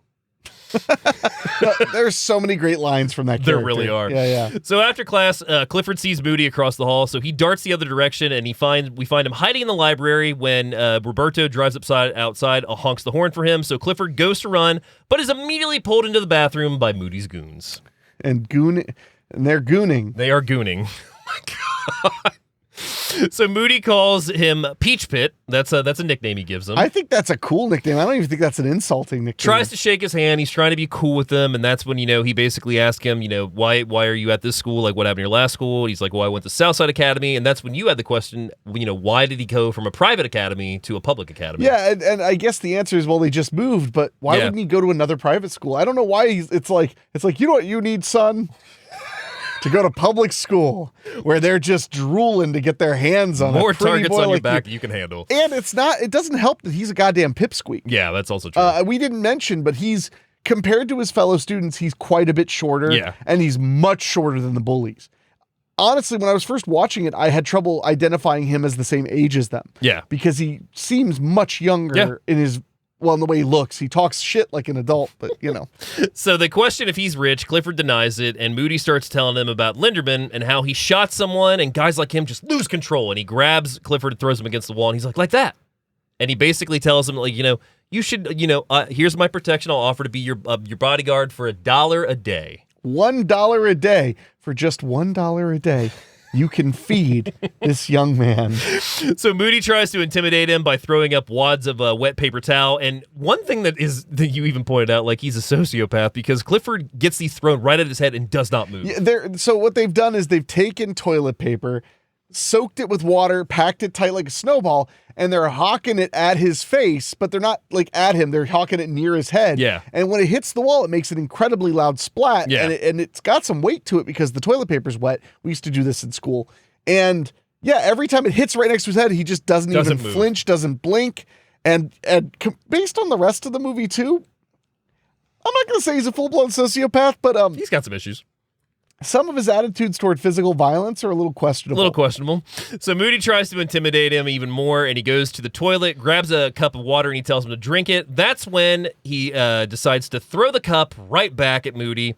So now Clifford takes off running. He goes into an auditorium and is safe for like about 3 seconds for the guys enter. So then he runs. They chase after him again. He gets outside to Roberto, gets in the car, and they drive off as Moody makes fun of him. So he gets away this time. Just barely. Just barely. By the skin of his teeth. So back in the Ambassador East, we see the assistant manager, who I can't remember his name real quick, 2 seconds. You here. ruined it. No, I didn't. Griffith. Griffith is his name. And he is making a call and basically following everybody through the kitchen. Clifford is back in the kitchen having a little bit of a bite, and we see Roberto sitting with him. And later that night, Clifford, Grandma Peach, and Larry are all on the roof as they're looking through Clifford's telescope. And they are, as he puts it later, looking at other heavenly bodies. Heavenly bodies, indeed. They are, of course, being in a major city. Yeah. There are tall buildings all around, so they are looking through windows. And in general, why would you think to close your window when you're that high up? 20, 30, 40, 50 stories high up? You're like, who's going to see us? And in the words of the immortal Charlie and Emilio in Sleepaway Camp 2, the Tit Patrol. The Tit Patrol. That's who. Yeah. Wow, I'm a nerd. So Clifford is admiring a heavenly body, and his dad comes over, and his dad is also wanting to admire the heavenly body. Well, he takes it over. And his exchange with his son is so funny because he's like, You're 14. You're too young for this. You're 14. He's like, I'm 50. Dad's like, really? And he's like, I'm sorry, this job just messes me up. And he's like, but I'm older. I need this more. I'm older. I need this more. Well, and also, he scolded Grandma Peach because, once again, something happened in the bar earlier. Well, of course. So that's when also it's brought up that, he asked his son how the school was, and he's like, I heard you had some troubles from Roberto, and that's when Grandma says that his dad called the school, which is totally going to go well. Well, thank goodness there's no rhyme about what happens to snitches involving stitches or ditches. They're good, yes. Because if there was, I would be worried. Well, Grandma Peach, she suggests kicking them in the cojones. I love her. Yes. I love her. Yeah. Kick them in the cojones. So the next morning, we see Moody and Clifford at the principal's desk as the principal tells Moody that, he's on thin ice. Like, this is, extortion's one thing, but bullying is a whole nother. But since this is the first week, he's going to give the boy a warning and let him off. That's so nice. So nice. So on the walk back to class, Moody tells Clifford he better grow eyes in the back of his head, so Clifford knows that he's fucked now, because the word has gotten out that the principal's been called, and now everybody knows that he snitched. Shit. Do snitches end up in ditches? They may get stitches or end up in ditches. Shit. So Back in class, Ricky Linderman makes his appearance and joins the class. Everyone is silent, and the teacher tells him to find a seat as we're watching Carson just pray that Ricky does not sit behind him as we watch Ricky sit right behind Carson. Yeah, it's pretty dope. So Ricky ends up sitting right behind him. We see a gym class later where Clifford is facing off against Moody with shirts and skins on the team, and that's when Moody throws an elbow, putting Clifford to the ground, telling him, hey, save some of that aggression for the class. We got way more time after class. Yeah. Later in the locker room, Clifford is found, goes to his locker, and it is full of garbage. Disgusting. Yep. No, it's like food trash and like a pair of trash. pants. And what was your power move at this point? Oh, I said listen, I was bullied relentlessly. I know how to handle. And as your lifestyle coach. And lifestyle guide, he should have made eye contact with the bully. Yeah. And then ate all of the garbage without breaking that eye contact, including the pants with a leather belt. Yeah. Yeah. Listen, being alpha isn't easy because if it was, everybody would do it. So Clifford is next seen washing his clothes in the bathroom, and we hear Moody talking, and that's when Clifford goes to hide in the stall from him. They talk for a little bit, him and his goons. Clifford thinks the coast is clear, sticks his head out, and Moody and his dude are waiting right for Clifford. Yeah, I love that too, because when he peeks his head up after he's hearing them talking and everything, when he peeks his head up, they're both standing at the door looking right at him. They knew he was there. Right at him. Which is like, by the way, like the worst case scenario of what you were hoping doesn't happen is exactly what happens to him. What is happening? So that's when Moody tells him, he's late on his payment, but quickly he loses his train of thought as Ricky stands up in the farthest stall smoking a cigarette, which he tosses into the toilet. And that's when Moody leaves and Ricky follows behind him, and then Clifford follows behind him. And we get a good look at Ricky, played by Adam Baldwin. Yep. He is tall, very, very tall for his age. Yeah. And he looks disheveled and kind of devil-may-care attitude, just does not give a damn. But they are afraid of him. He's definitely the biggest kid in the school. He is the local legend for a reason, yeah. Yeah, well, we'll find out the reasons for that. So Clifford follows him, asking him if he wants to make some money, and Ricky asks what he's talking about, and he says, I want to buy your protection, and he says, I'm offering money, and I'll even do some of your homework, if that helps you or anything like that. Ricky quickly tells him he's not interested as Carson witnesses this whole thing, because in the middle of the gym, they're having their orchestra play. Yeah, they have a little 4 or 5 piece orchestra playing. Yes, and Carson's not paying attention. No, he's not. So back at the Ambassador East, we find Grandma Peach in the kitchen, and she brings out a plate of liver to both Larry and Clifford as they're getting ready for breakfast, and that's when she informs Larry. Also, the chief operations head is coming to visit, is what, I forgot his name again, damn it. Griffith. I keep wanting to say Derek. I don't know why. I have no idea why. Yeah. Griffith informs him that, the chief operations head is going to be stopping by because Griffith may or may not have called him because he sees all the stuff going on Grandma Peach, and he's trying to get Larry in trouble. Yeah, he's just a little prick. Yeah. What did we just learn about snitches? So Larry asks Clifford about school, and he states it's fine, but we see the opposite of that as we see that Clifford is being harassed daily at the school. Yes. So now I would like to go down a dangerous path. Oh, okay. So Dave. Oh, fuck. Did you have a bully? I had friends that were bullies that I thought were friends until somebody drew my attention to it. I didn't have a full-on bully, but no, I take that back. I was bullied on the bus. What did they do? One day I got my head burned with a lighter. How bad? I mean, they basically put a lighter on the back and were burning my scalp just with little blows. Oh, okay. Singeing hair. So there was that. I did get hit in the back of the head with a crowbar once, and that was from the neighborhood bullies. You got hit in the back of the head with a crowbar? Mm-hmm. Did you go to the hospital? No. Oh, so he whiffed it. It wasn't, yeah. I mean, it hurt, but it was not. It wasn't the claw side, thank God. And B, I don't think he realized how heavy it was when he swung it, so I think that he thought he was doing more damage than he actually was, which, thank God. Oh, the damage is apparent. And you're a bully. Go ahead, please. My rambling has nothing to do. Well, let's narrow it down. Oh, Christ. Let's pick the worst bully. I was bullied on the school bus like crazy by these 2 kids. One who now is a registered sex offender. That's terrifying. I was looking at the sex offender registry in my area, and there was a picture of him, and I was like, I exhaled slightly through my nose. I can see that. But I had some bullies in elementary school and stuff like that. The kids on the bus, they would just spit on me when I did. So I didn't know. I'd get home and I'd find I was covered in spit. Yeah, you told me that one before. That's pretty terrible. But no, I had my worst bully, my absolute worst bully was in not elementary school, middle school. And he was this big, dumb guy. And he was on the wrestling team. Yeah. And one time he was yelling his shit at me before class, and I'm just used to being called gay and stuff all the time. And I was like, whatever. But then he shoved me into the chalkboard. Yeah. The tray is the problem. So it hit me so hard in my kidneys I peed blood. Oh, Jesus. You wanted to talk about school movies. Not this deep, but okay. So he shoves me and I hit, and he shoves me again and I hit, and I was trying to just get away. Yeah. But then as I'm trying to get away, he took my glasses off and he was like acting like he was going to break them. Jesus. So then I actually like grabbed because I was scared he was going to break my glasses. We did not come from a lot of money. Yeah. It would have been very bad to have to get new glasses. And at that moment, he like pushes me and the teacher comes in. So then we go to what they call mediation, where they sat you two together in a room. Mediation. And it was incredible.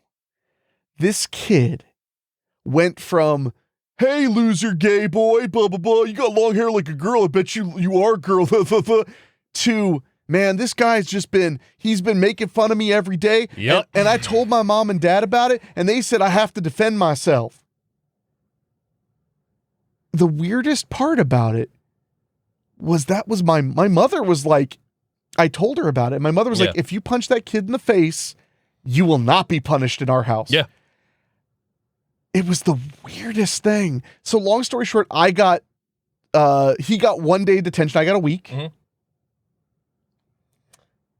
I have a similar story. Sure. Yeah, you open this can of worms. No. I mean, and he just continued to bully me incessantly.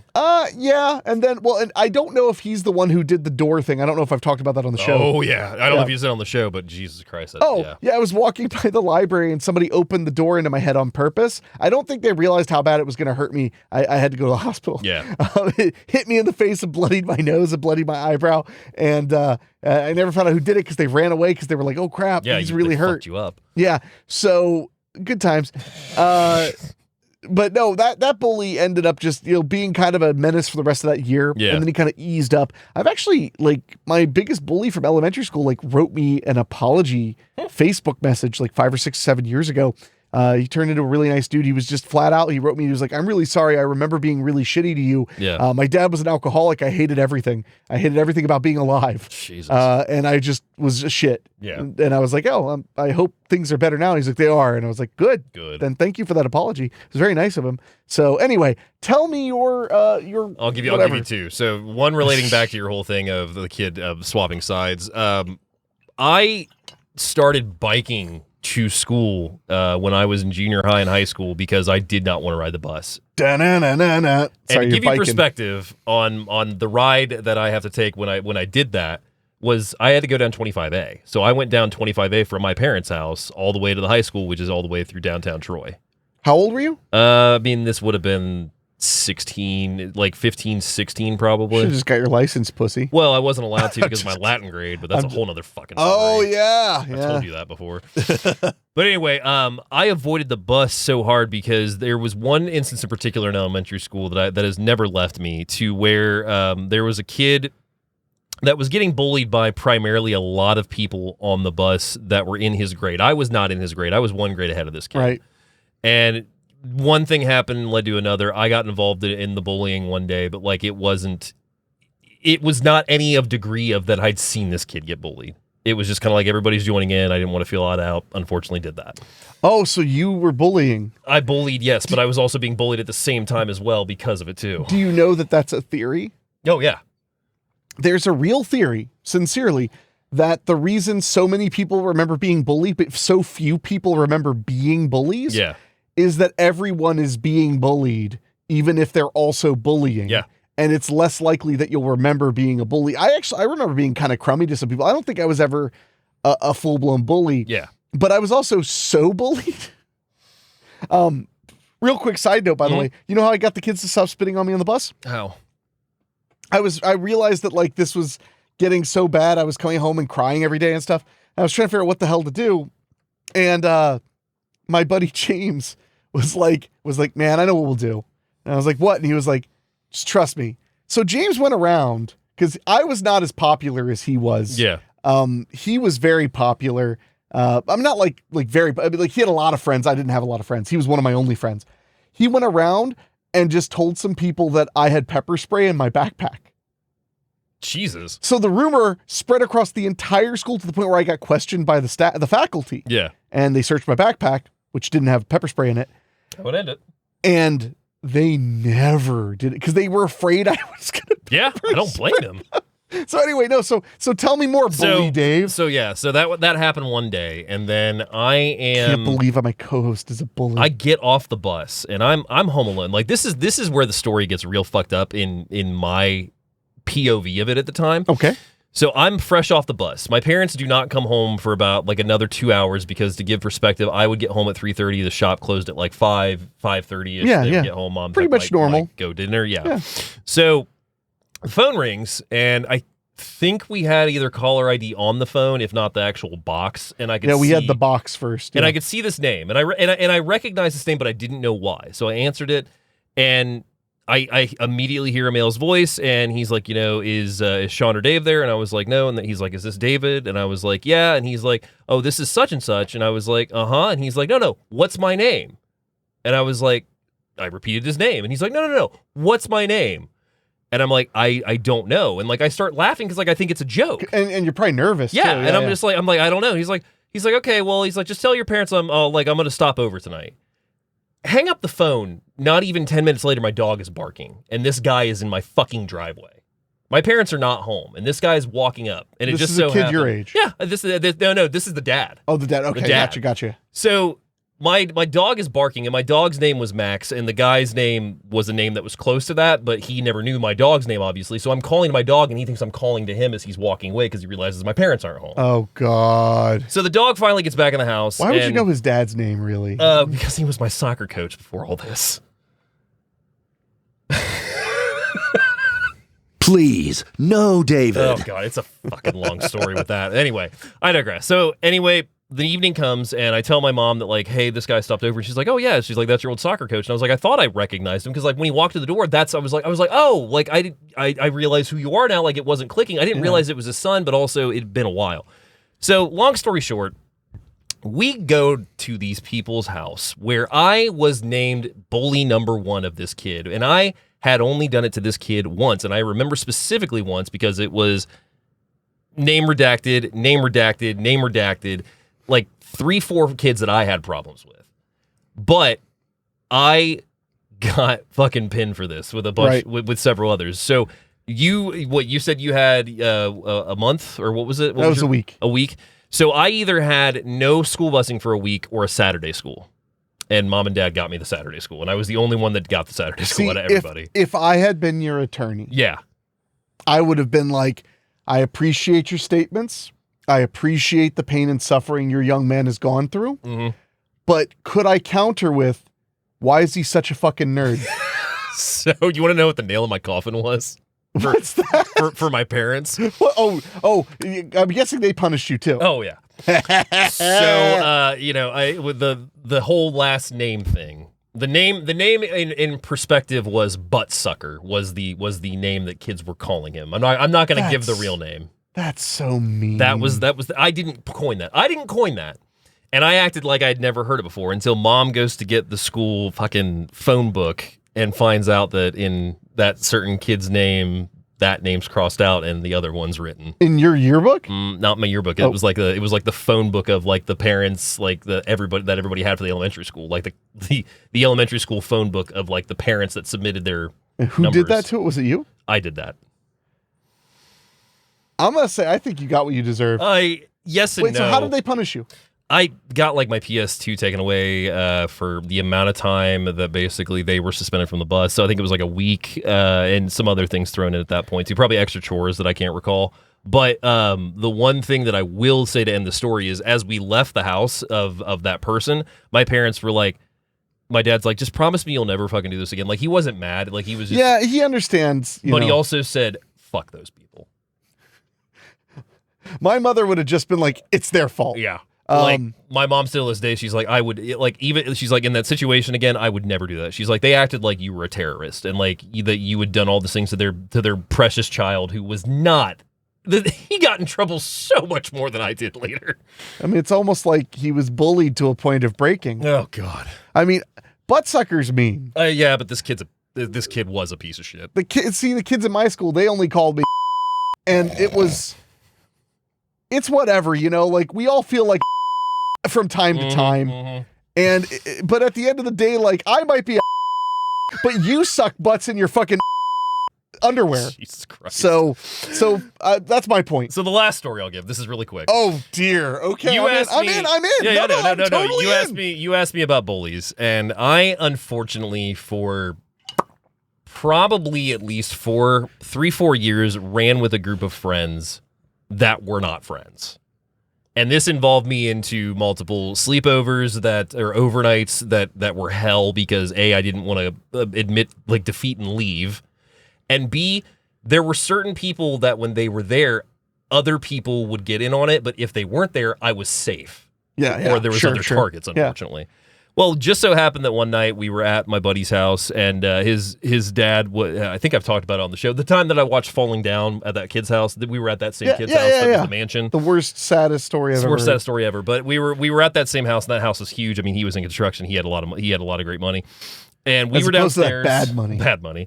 We were downstairs, and we decided somebody had brought over like UFC boxing gloves or whatever the boxing association was. They were specific gloves for that like trademark. Okay. And then we also had these really terrible like fake kangaroo with boxing gloves on the fucking gloves, boxing gloves. I was more of a sock 'em boppers kid myself.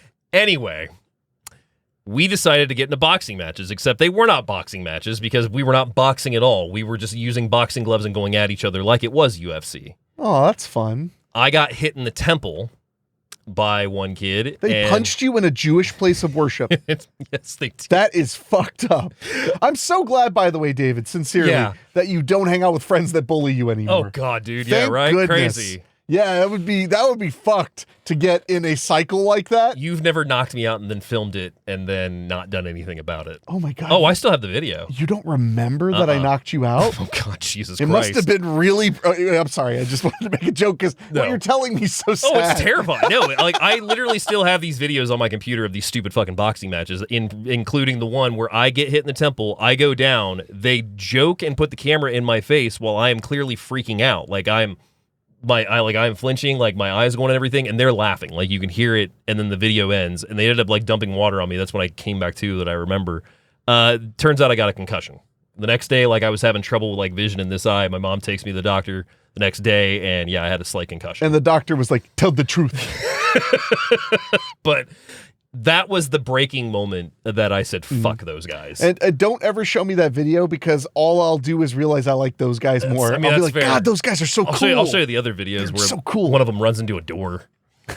Oh yeah, I've got videos for days of my fun times of childhood. So as we get back to the film, yes, David was a bully. That's what it's worth taking to and at the end of the day, I think, although I'll ask around, I think you can still say and it's okay. Shit, that was actually more than one time because I just remembered another time I got in trouble in elementary school, but we're not going to talk about that story. Oh, because this one you're guilty as fuck, huh? Again, kind of not, but context. But at least I got my fill of saying so I feel better about it. So he asked him if he wants to be his bodyguard. He is not interested, and by this point... Oh, sorry. Oh. It's been so long. Let's celebrate for a second. Yeah. I poked David to remind him to sit up straight, but it's been so long since you slouched that you were confused. Anyway, continue, please. So that's when he tells him that he wants to find, that Carson, he tells Carson he wants to find Ricky. And they don't really know where Ricky hangs out. They say he might be at the slaughterhouse, but they're probably just going to be better off catching him at school. So later we find Clifford at the school swimming, which is a swimming pool in the school. I mean, that's a thing. Not at mine. Not any school I've been to. You want to compare schools? No, not really. No, we didn't have a swimming pool either. Yeah. So he decides that he's done swimming. He goes into the locker room. He sees Moody shaking down another kid, but Moody takes and wastes no time at all noticing Clifford with his goon, and that's when they shove him into a locker and walk away. Yeah, it's honestly a really sad moment, but it also makes it really seem clear why Ricky is going to take pity on this kid. Yeah. Because now Ricky's standing there, and this locker is kids pounding away because he can't get out of the Pissed, locker. wanting to be let out, begging to be let out. Yeah, and when he opens the door, his reaction is he assumes Ricky's just going to bully him more. Yeah. He calls him you dumb son of a bitch, take your turn. And Ricky just looks at him for a second and then smiles. Well, he smiles because he's amused because it's that thing where it's like his anger is misplaced. Yeah. So you just kind of laugh because you're like, it's kind of funny you call me that. I know you're not actually, I'm not actually doing anything to you, so you're not actually mad at me, kind of thing. So the next day at the local hangout, Clifford comes in, he sees Moody and his goons there, and he wastes no time dousing them in condiments and milkshakes. Yeah, he just lets them have it. And he quickly runs out. Clifford, of course, runs across the street with Moody and his gang around him. They surround him, and then that's when Clifford introduces him to his bodyguard, Ricky. Yes, who he's agreed to pay. Yes. To be his bodyguard. All the kids start insulting Moody as he watches his group dissolve because Moody's like, well, are you still with me? One goon goes. Are you still with me? Another goon goes. Yeah, they don't want any of Ricky. No, none of them do. So Clifford tells Moody his services are no longer needed from him, and that's when Carson takes the advantage to walk up to him and say he owes him years of lunch money and flips him off. Which my immediate response was, hey, he's not that kid's bodyguard. No.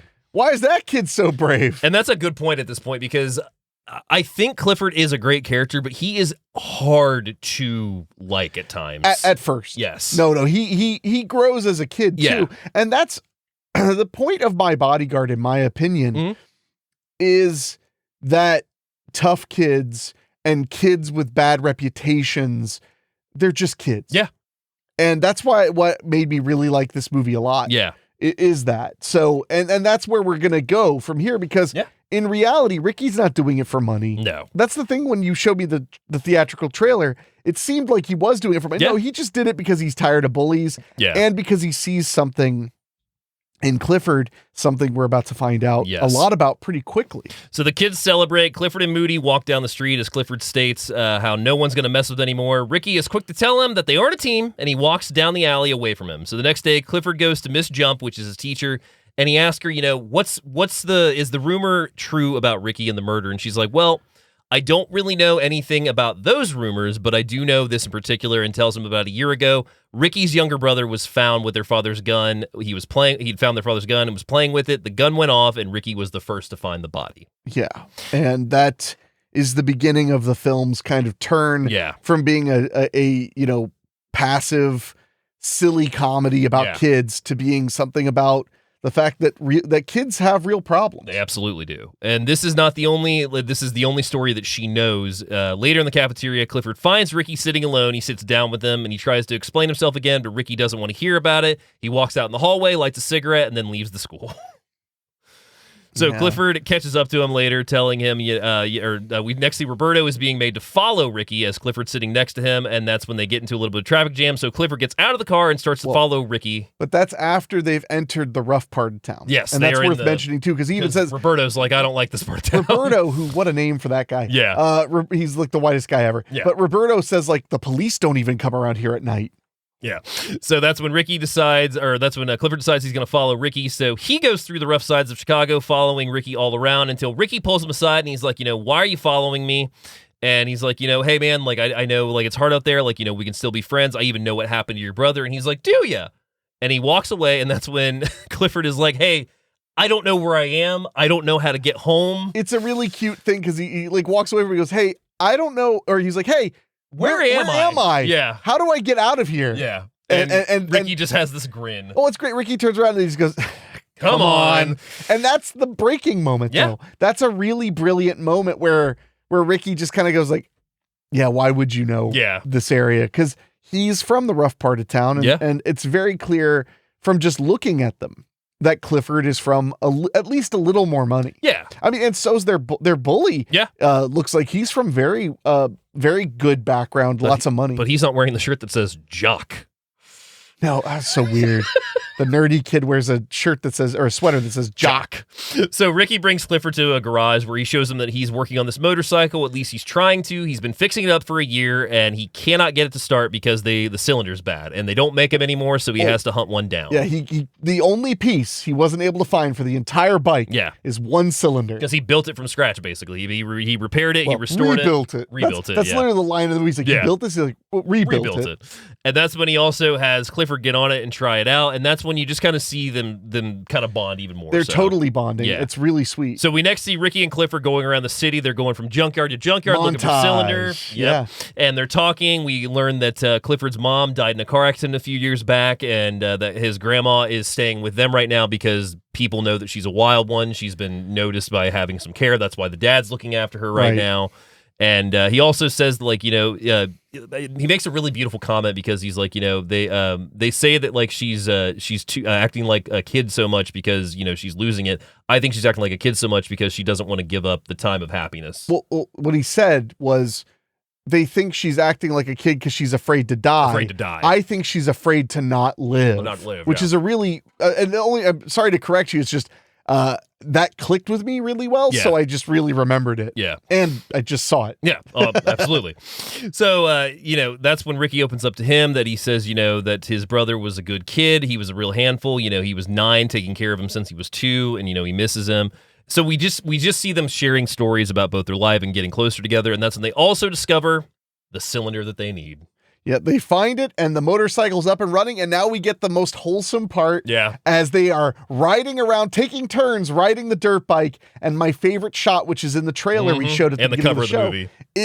But it's the tall Ricky Ricky's on the back of the bike, Yeah. and the little pipsqueak Cliff is driving it. Yep. I love that. I love that. It's very feel good. And did we mention? I don't know if we overlooked it, but Ricky, when he talks about his dad works at the hotel, he says, "My dad watches TV." Yeah, my dad watches TV. Yeah. Yeah, that's.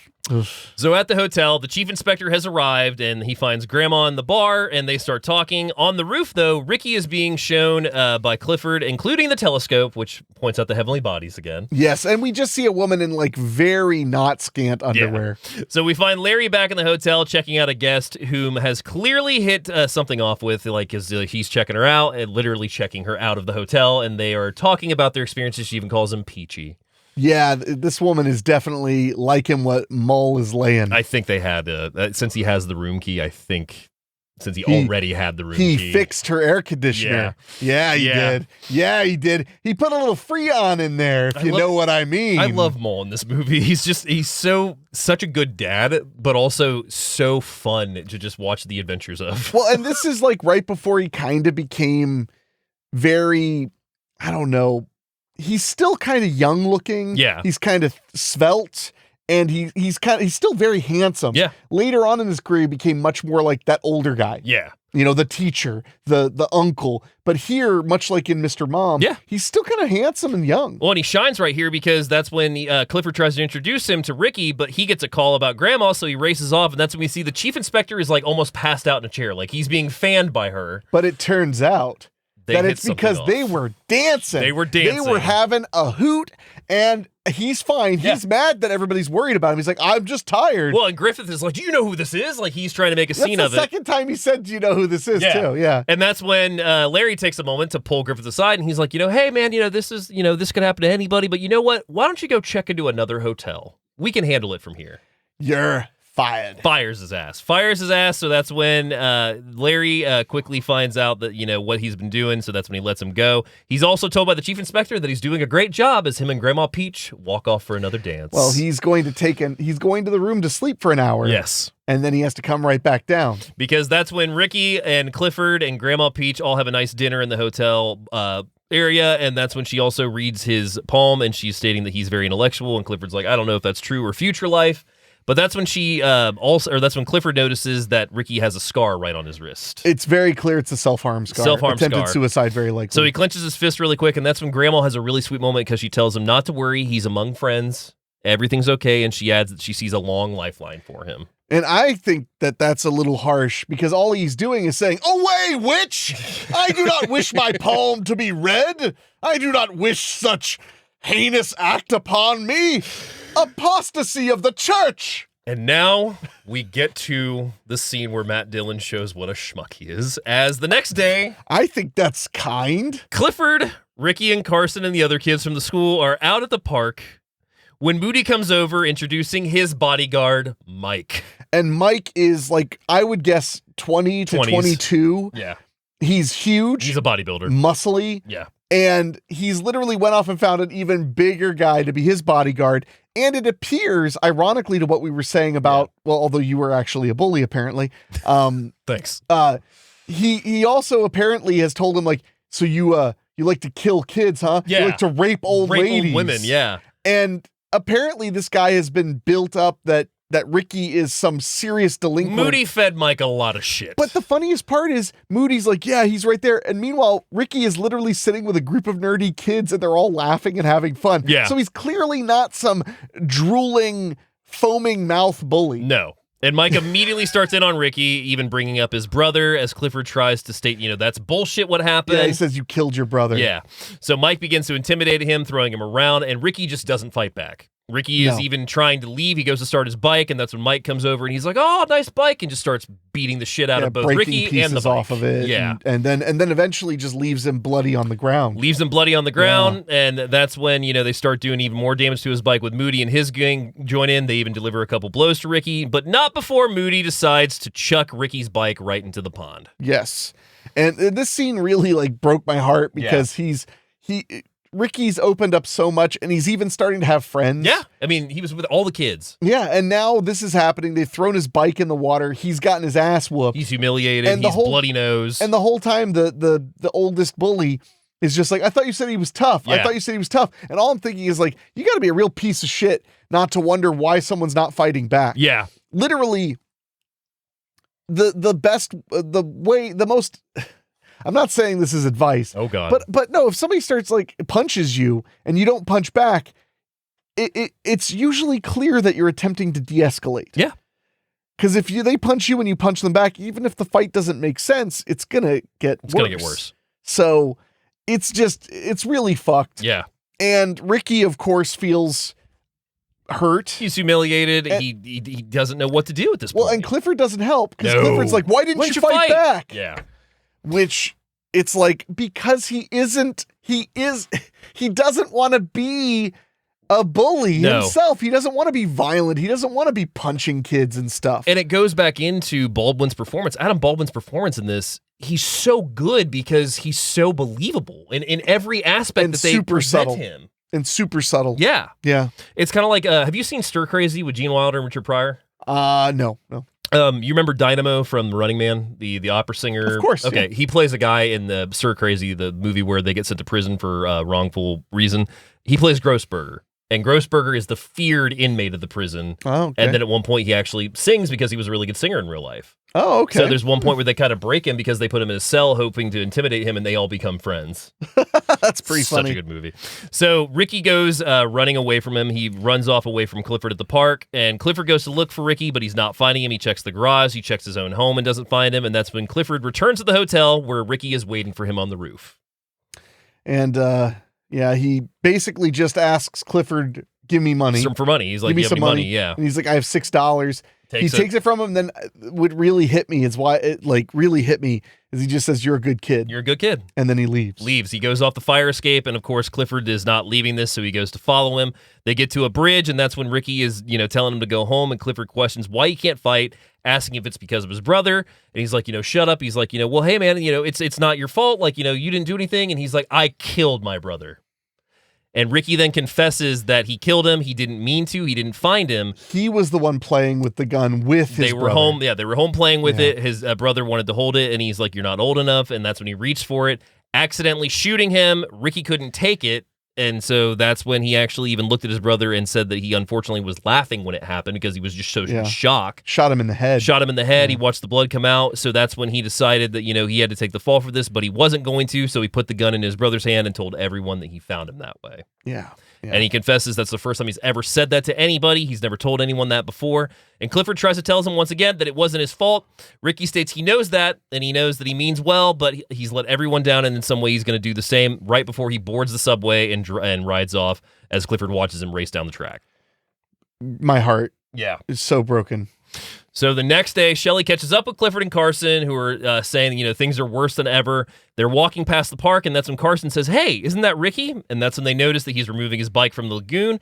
Clifford catches up to him, and Moody across the way notices this, wastes no time, and goes over to Ricky and Clifford, and he thanks him, stops him on the bike, and says thanks for getting it for him.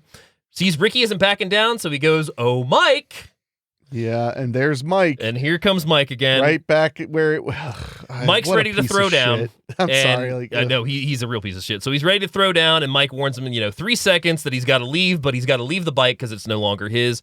Ricky doesn't budge. Mike starts counting down. He gets all the way down to 0, and that's when Ricky gets up telling him to take it. But then he throws a punch right into Mike's fucking jaw. Yeah, and they have the most realistic movie fight ever. It is a brawl. They are punching and wrestling and punching and wrestling. Yeah. And at first, Mike gets the upper hand. Yeah. But Ricky ends up whooping his ass. Comes to. But then fucking Moody tries to jumps on Ricky's back. And that's when Clifford's like, no. Because Moody's literally like holding his arm so that Mike can punch him, which Mike's strong. Like Mike's a bodybuilder. If he's punching Ricky's head without Ricky being able to protect himself, he can kill him. Oh, yeah. So now, as Ricky is dispatching Mike, we have a very fun fight between Clifford and Moody. Fun's a word I would use. Clifford is choking Moody the fuck out. Well, that's to start. When they get back up, they start like just kind of boxing at each other. Yeah. And the reason I say it's fun is because you're surprised at how it's going. Yeah. You don't understand, like, it's hard to understand how Clifford could ever win. Yeah. But Clifford slowly starts believing in himself. Well, he gets coached by Ricky too. And he gets, and Ricky seeing him protect himself makes him happy. Yeah. And that's kind of my point, is like, this is kind of like the end of the arc of Clifford. That's why it's exciting. Because as he whoops his own bully, Ricky gives him the best advice. He says, go for his nose. So he hits his nose a couple times. And he goes, do one more time. When he hits him, he falls around. He's like, you broke my nose. I think you broke my nose. And because I was bullied so much, nothing is more satisfying in the world to me, David, than a bully going, this is awful. This really hurt. It's like, you think, stupid? Yeah. Yeah, it hurts. It hurts when you do it. It hurts when it's done to you. So we should also mention that Ricky knocks Mike the fuck out, by the way. Ricky wins his fight. He puts him down. And that's why he coaches Clifford. Clifford gets a shot in, breaking his nose. Moody starts whining and gets made fun of as he goes back to his friends. We watch Carson, Clifford, Moody, and Shelley all leave the park together, and Ricky and Clifford going back and forth, basically mocking each other from the first time that Clifford asked him to be the bodyguard. Yeah, they reverse the order. Yeah. So Ricky goes, hey, would you be my bodyguard? I'll pay you 50 cents a day. I'll do your homework and stuff. And I can do your homework. I'm smart and stuff. And that, my friends, is 1980s My Bodyguard. As the positive music swells up. And I will say, I think that this is a kid's movie. Okay. And I know that it feels a little rough for a kid's movie. Probably because But this is an after-school special. That's why it's not that hefty. Yeah. Like, the whole risk that his father's going to lose the hotel because of the whatever, it's barely intense. No. It just kind of happens and you laugh at it. Yeah. It's really about seeing a slice of life that hopefully young people can identify with. Yeah. So they can see, like, hey, maybe that weird kid that everybody's afraid of or that everybody thinks is stupid or is bad or whatever, he's probably not what you think. Well, and they paint a beautiful possibility of, like, several storylines that could happen, because it's like they could have to leave the hotel and then they're basically homeless and jobless. Yeah. Grandma Peach could have died, but I thought for sure she was going to die. None of that happens. No. The central focus is these three guys figuring shit out. Basically, they keep everything light and let Ricky's darkness be the darkest part of the film. Yeah. And for that, I can appreciate what they did. It's also, this is 1980. This is the end of the 70s. Yeah. We hadn't had like Stand By Me yet and stuff. So most stuff that was meant to be consumed by younger people was simple because they didn't want to overshoot their heads. Yeah. So I loved it. I really did. It's a good one. So what do you think the budget was? I accidentally saw your screen. Okay. So I'm going to guess $3 million. $3 million is correct. Hey, I didn't see the rest though. Opening weekend, it makes $178,000, which is July 13th, 1980. Oof. Grosses $22 million worldwide. Wow. So that was a word of mouth hit. Yes. That's awesome. So shot in Chicago, Illinois. I'm shocked. I'm shocked too. Yeah. Feature film debut of Adam Baldwin, Joan Cusack, Jennifer Beals, Dean Devlin, and Paul Quant, who played Carson. Nice. Yeah. Okay, cool. Second movie where Chris Makepeace played a bullied kid who finds solace with a cool older guy. The first was the previous year in Meatballs with Bill Murray. Okay, yeah. Becomes a cult classic, was played a lot on cable, and is where most fans caught it. And before the video rental boom, it was on TV many times. I believe that for sure. I believe HBO picked this one up a big Yeah, bunch. it seems like the kind of thing they would play. This is Matt Dillon's second film after Over the Edge and his first villain, but not the kind of anti-hero villain he'd play later, but an all-out jerk intentionally despised by the audience. I mean, he did a great job. Yeah, the IMDb trivia on this is pretty limited, and you'll love this last one. The first of two movies with actor Hank Salas filmed on location in Chicago. He would do so again in Dr. Detroit in 1983. Both movies also had a protagonist named Clifford. I'm Dr. Detroit. If you've never seen Dr. Detroit, Jesus Christ, watch it. So, but don't feel bad about having not a lot of trivia. Yeah. Nobody is watching this on YouTube because we've been shadow banned for saying the word bully so many times. Fair. I guarantee it. Probably fair. Probably fair. So what are your final thoughts? I think this is actually, for as dark the subject matter is, Yeah. I think this is a feel-good movie. I Okay. really sincerely do. I think this is a movie about being a kid that is pretty fair. Yeah. I think the fact that Clifford is kind of a dick and in the start is actually something that makes the movie better and more endearing. I can see that. And more complex and complicated and realistic than literal after-school specials. Yeah. I think that Adam Baldwin is incredible as the role. I actually mentioned you when we were watching this. There was a kid in my high school Yeah. who looked almost exactly was the tallest kid. Yeah. Except he was very heavy and he wore a green jacket and everybody was like, don't talk to him. He's a fucking menace. Now he was a grade or two ahead of me. So I'm not going to pretend and then I befriended him and I didn't. But I didn't really even know him. I just saw him walking by in the hallways and stuff. Yeah. But I always thought it was weird that people were kind of talking about him. But then I'd see him and he just minded his own business. Yeah. I never understood where the rumors came from.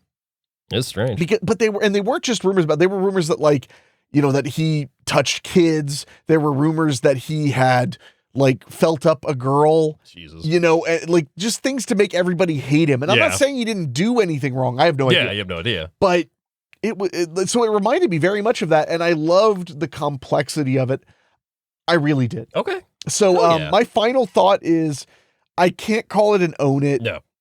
Unless you just love the 80s. Yeah. But it is 70s more so. 1,000% a rent it. Yeah. Rent it, watch it, feel good. And the best part about a movie with a plot this sparse is we really didn't ruin some of the best parts. No.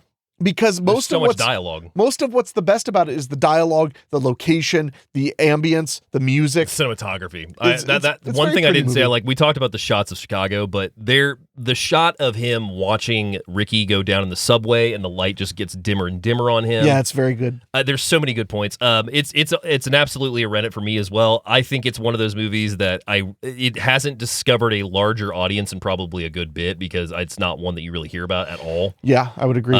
And also, I think it is a great testament to what an actor Adam Baldwin is. I mean, the entire cast is great, but Adam Baldwin in this steals the show for me. I mean, he does so much with so little. Yeah, I mean, because he has a lot of screen time, obviously, but at the same time, he also is not really present the first act of the film. Yeah. So it's not really until the second act he comes in, and even then, I mean, it's just you just watch the whole thing unfold, and he's so good in it. No, I really loved it. I really did. So we also like to wrap up the show with a couple recommendations every week. I have two this week. First one being 1979's Over the Edge. A group of bored teenagers rebel against authority in the community of New Granada after the death of one of their own. This is a Save the Rec Center and then Let's Burn the Rec Center Down movie. I love it. Then my second recommendation from 1995 is Angus. A miserable fat teenager secretly has a crush on a class beauty, ends up becoming the surprising participant to a dance with her at a high school dance, meaning he's got to get his act together with the help of his best friend. Angus is one that's going to be hard to track down, but it is absolutely worth it. It has been hard to track down for a very long time. Because of but the I soundtrack. Absolutely love Angus. It's a Warner Archive title. Yeah, that's where my copy. Yeah. I had a copy. I don't know if I still do. Yeah. But I had a copy and I loved it. It's so good. What's your recommendation? So I wish that I had a little bit more time because I feel like I know a movie that really hit me as strong as this one, but I will give a recommendation or two.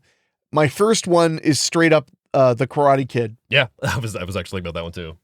Because that's a movie that really moved me, because that's a film about, excuse me, I'm not about to cry. I'd admit if I was. That's a film about how powerful it is to stand up for yourself, and but more so how powerful it is as a child to have an adult take interest in you. Absolutely. And I was somebody who, I had a great mother, but no one is an island. Yeah.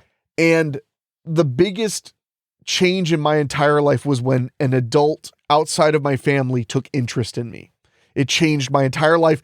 Literally, I became a filmmaker, just like the adult who took interest in me. Yeah. And so I think that's really important. Absolutely is. But if I had to, I'm going to give two this week. I usually only give one. Only give one usually, yeah. The other one, and this one I think is a really important one, is Harriet the Spy. Great movie. Great pick. I think that Harriet the Spy is, and the reason I'm picking it is not just it's a kid's movie and stuff, but Harriet the Spy is entirely about how people are not just what they look like and not just what you assume. Yeah. Now I am getting emotional. I noticed. Because I love Harriet the Spy. I watched it again and again and again as a kid. And I think that that's such an important lesson to teach young people, because I've always said that kids are just tiny sociopaths because they have to learn things to be able to understand that, like, oh, when I stub my toe, when somebody else stubs their toe, it hurts just as much as when I do. Yeah. You have to learn empathy. Yeah. So I think Harriet the Spy has a really great message about about observing people properly and not assuming things. And also about how keeping your distance is not safe. It's not the right thing to do. Yeah. You should have friends. You should be close with people. You should let people be close with you. You should share your real feelings. Yeah. So I think Harriet the Spy is an even better example. Oh, I have one more. Okay. It finally came to me. Fat Kid Rules the World. Yeah. Yeah, that's a good one. And that's one I bet you haven't seen. That's a great one. It's directed by Matthew Lillard, and it's about a fat kid who ends up in a band and kind of discovers himself. Yeah. And also discovers everybody else. He stops living all by himself. And one of my favorite things about that movie is when I saw it, it came out the same year as my movie Depression, the movie. Mm-hmm. And they have very similar endings. Like so similar that I looked it up to make sure that we both were making movies. We literally made them at the same time. So there's no way I was inspired and there's no way he was inspired by me. So I because of my history of being bullied, that's why I could keep coming up with more, because those movies really connect with me. Oh yeah. So I love them. Totally get it. Fat Kid Rules the World, obviously it came out in 2012 or something. Yeah. So I didn't get to see that as a kid, but Harriet the Spy made a big difference in my life. Karate Kid made a big difference in my life. I understand that. So anyway, you got me going. So fuck you. Remember when you said that we were worried this episode's going to be short? Yeah, and then it ended up being the longest ever because we found out Dave is a bully. One time. Found out Dave is a bully, and we found out, I can't believe you can't say on the internet. So, as we get out of here. When I was a kid, 7-year-olds would walk up and be like, hey, how you doing? As we get out of here. Okay, fine. See, just hearing makes you nervous. Well, we have to wrap up Mulling Around. This is the last one. We have to give our final thoughts on Martin Mull. I am going to miss Mulling Around. All right, go on. So as we wrap up Mulling Around, I cannot recommend enough that you look at the rest of his filmography. This episode was almost Mrs. Doubtfire, but his roles are so minimal in that. Do you remember why I argued against it? Because we're going to pick it for something else. Because it'll come up on here anyway. My Bodyguard, I don't know how we would have come to that right away. Yeah.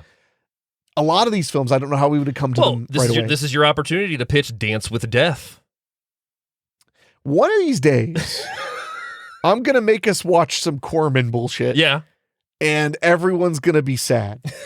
Because they're going to be like, how can you even find it? I'm like, you can't. It's going to be a sideshow. It's just going to be Corman and Company or something like that. Corman and Company, something like that.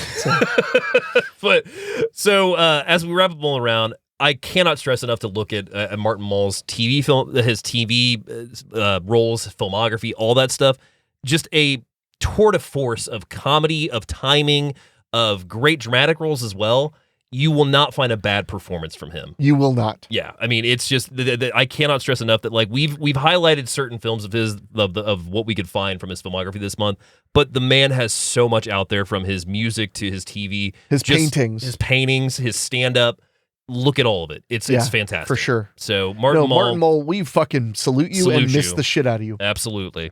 So would you like to know what we are talking about next week? Well, what I'd like to know is, do you think Martin Mull ever said? Because you are hung up on this.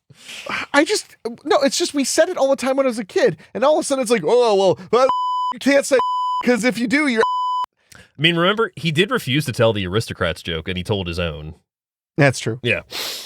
But no, which I still tell that joke. Oh, it's such a good joke. Anyway, so next week we are doing a back to school theme-ish. We're kind of doing a little bit of a back to school. Well, there's going to be movies in there. We're kicking it off with our good buddy Wolfdan. He wrote into us last week and wanted to get some toy soldiers up in this bitch, and that's exactly what we're going to do. A with movie 1991. we have loved for a very long time. We will talk about an inside joke that we we will. We'll totally talk about that. We have created and referenced many a times. We will also talk about the amazing cast like Sean Astin, Keith Coogan, Arlie Ermey, Andrew Divoff, Denholm Elliott, the late great Lou Gossett Jr.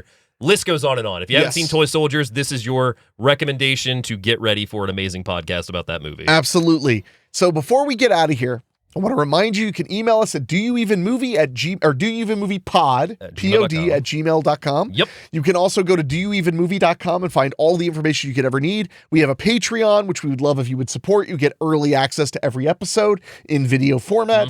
If you're watching us on YouTube, leave a comment. We try our best to respond. Even when Dave's grumpy, he still gets around to responding. I have been responding to YouTube a lot more. But less grumpy. Yeah. You know what I think? I should talk about this off the air, but I think if you just, when the video first posts, you just comment something, I need to you'll monitor. get notifications when people I need to comment. monitor it and the Patreon. Well, yeah, the Patreon, if you're commenting on Patreon, move it to the YouTube. It'd be better. Move it to the YouTube. But I feel bad. I was on there earlier today and I saw some comments. I was like, shit, I missed these. I probably missed them too. Been a busy week. Yeah. But yeah, we would love to hear your movie recommendations. And remember, October is going to be wild. So much fun. Cram, jam, thank you, ma'am. So I think it's time for us to take off. We've broken 2 hours on a movie that I honestly thought had the least amount of content to talk about. Yep, longest episode yet. No, I think we've went longer. We'll have to check. I feel like this might be it. I could check right now and make the episode even longer. No, we're going to get out of here, but thank you guys so much for listening and watching. Yes. Leave us a 5-star rating on your favorite podcasting app or a like on YouTube, and we will see you next Tuesday. I don't like it when we do it together. Too late. That voice makes you sound like and I don't think you want to. How rude.